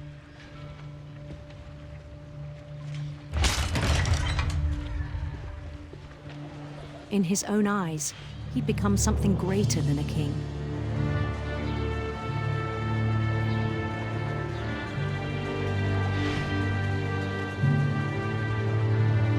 For someone who'd never known success in the real world, I think it was overwhelming. And then it struck him that the real Lewis was not the one chopping salmon, but the one climbing the steps of a golden palace.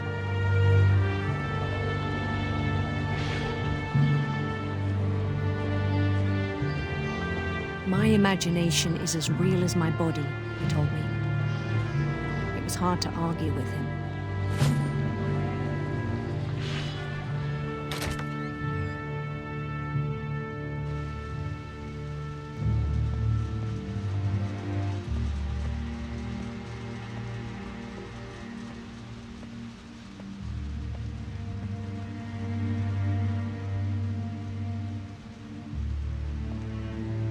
Began to forget the world we know.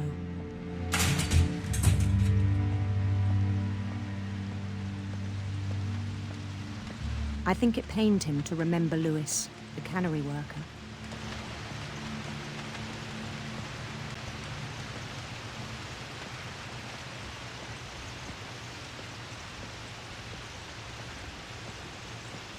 He began to despise the man with a royal contempt.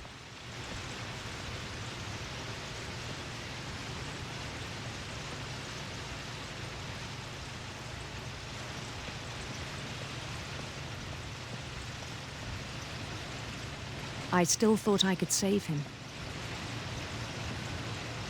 Even after he said he was being crowned king over all the lands of wonder. The palace would be packed with his companions.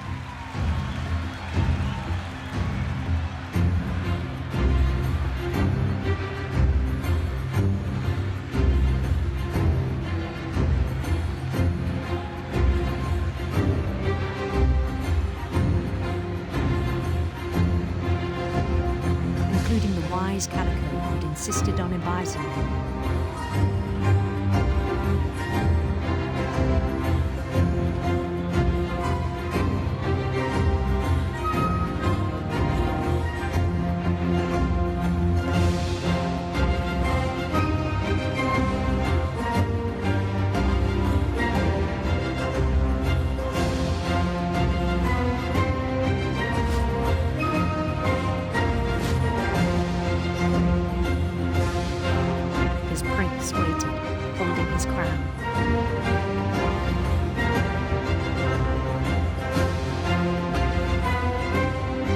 Only one thing left to do.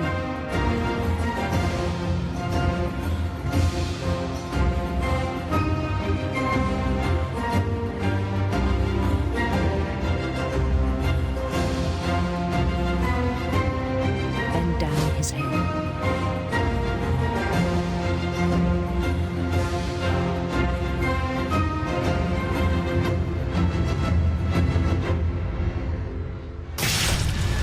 Rest, I think you know. Mrs. Finch, your son was a kind man who will be missed by all of us who knew him.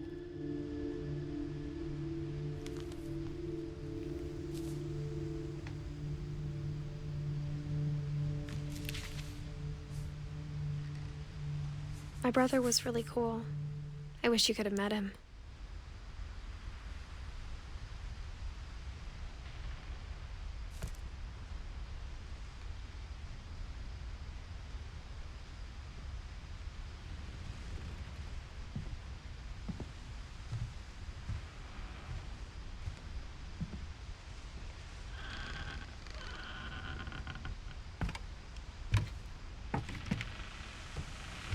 On the way back from Lewis's funeral, my mom told me to start packing. She waited until the day before we left to tell Edie. I'm not sure if she wanted to make it easier or harder.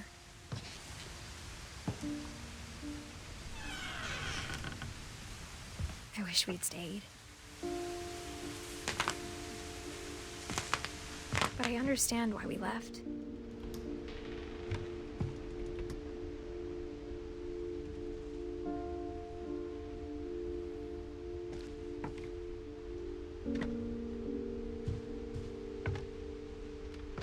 My mom ended up leaving everything behind.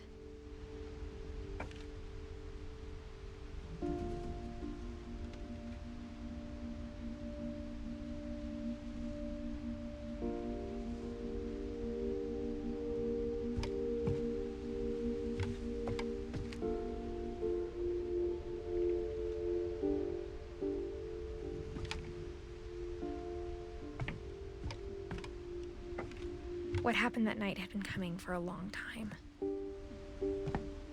Maybe it should have come sooner.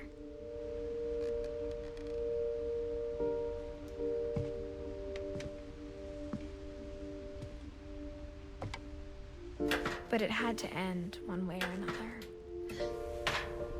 All that's left now was to tell you about that last night.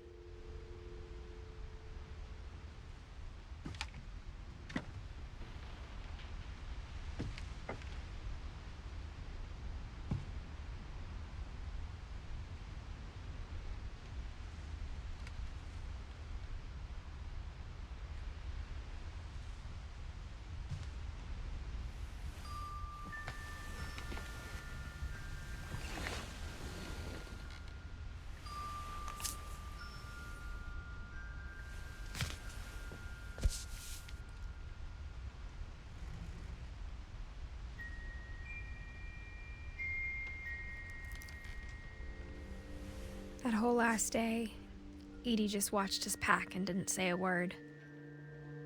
Until supper, when she raised her glass and said, "To our final night together, and all our final nights apart."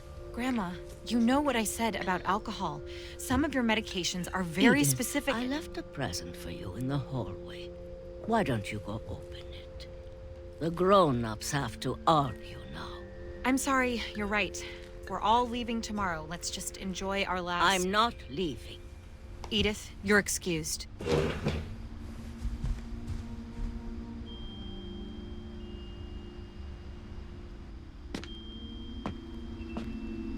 The power had been shut off that morning, but Edie always had plenty of candles.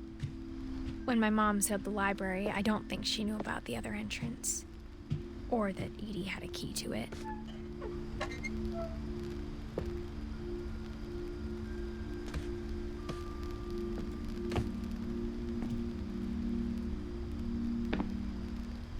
That thing you're afraid of isn't going to end when you leave the house.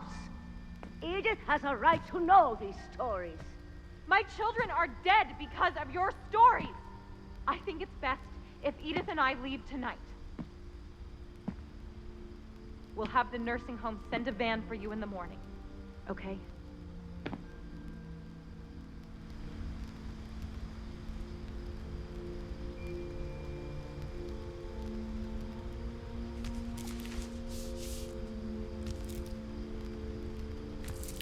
Dear Edith, there's so many stories I wish I could tell you, but there's only time for one. This is about what happened on the night you were born. That night, the tide went way, way out. It was the first and last time I ever saw the old house aground. There'd been an earthquake out in the middle of the ocean. They called it the lowest tide in 1,000 years. God, it smelled awful. You know, I've seen that house every day of my life.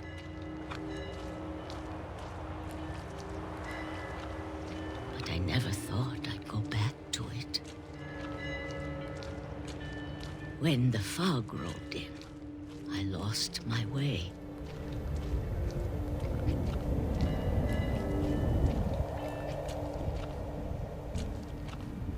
I got turned around.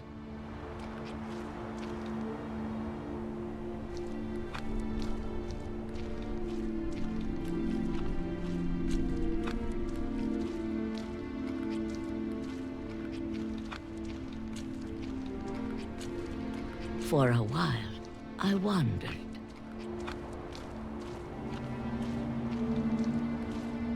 I started seeing things.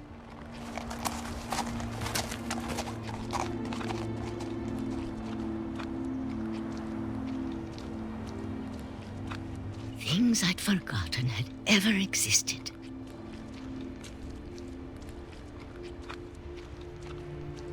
But when I saw them, they felt like old friends. That night, a lot of things came back to me.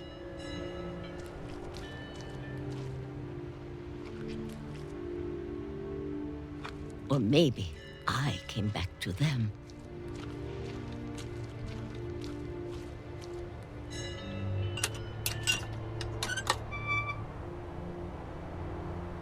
Things I can't explain, but that I need you to try and... Edith, what are you doing in here? It's mine. Edith! Mom, you're gonna rip it! Let go! I kicked and screamed, but Mom dragged me to the car.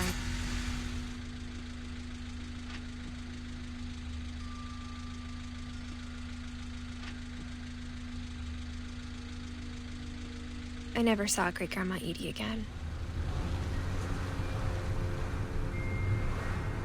The next morning, the van came to pick her up, but she was already gone. After that, we moved around a lot.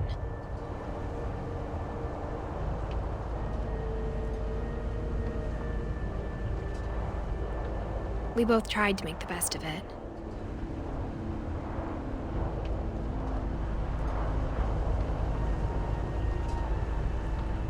A few years went by.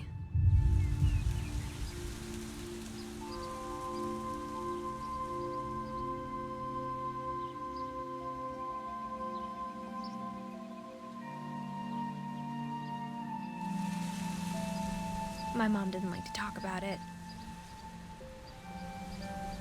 But she started getting sick a lot. The rest happened pretty quickly.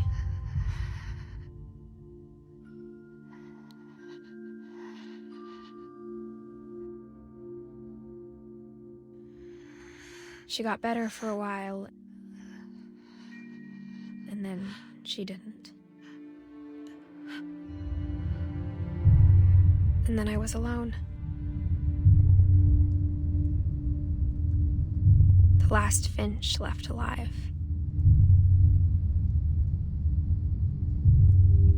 Until I found out about you.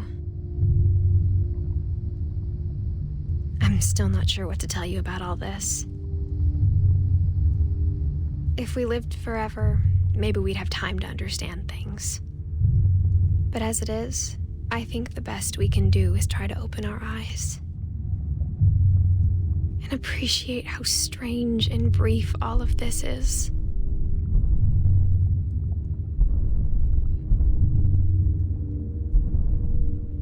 This journal was supposed to be for you.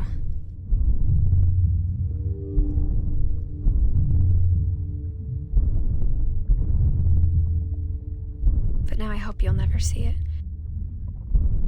I just want to meet you and tell you all these stories myself. But I guess if you're reading this now, things didn't work out that way.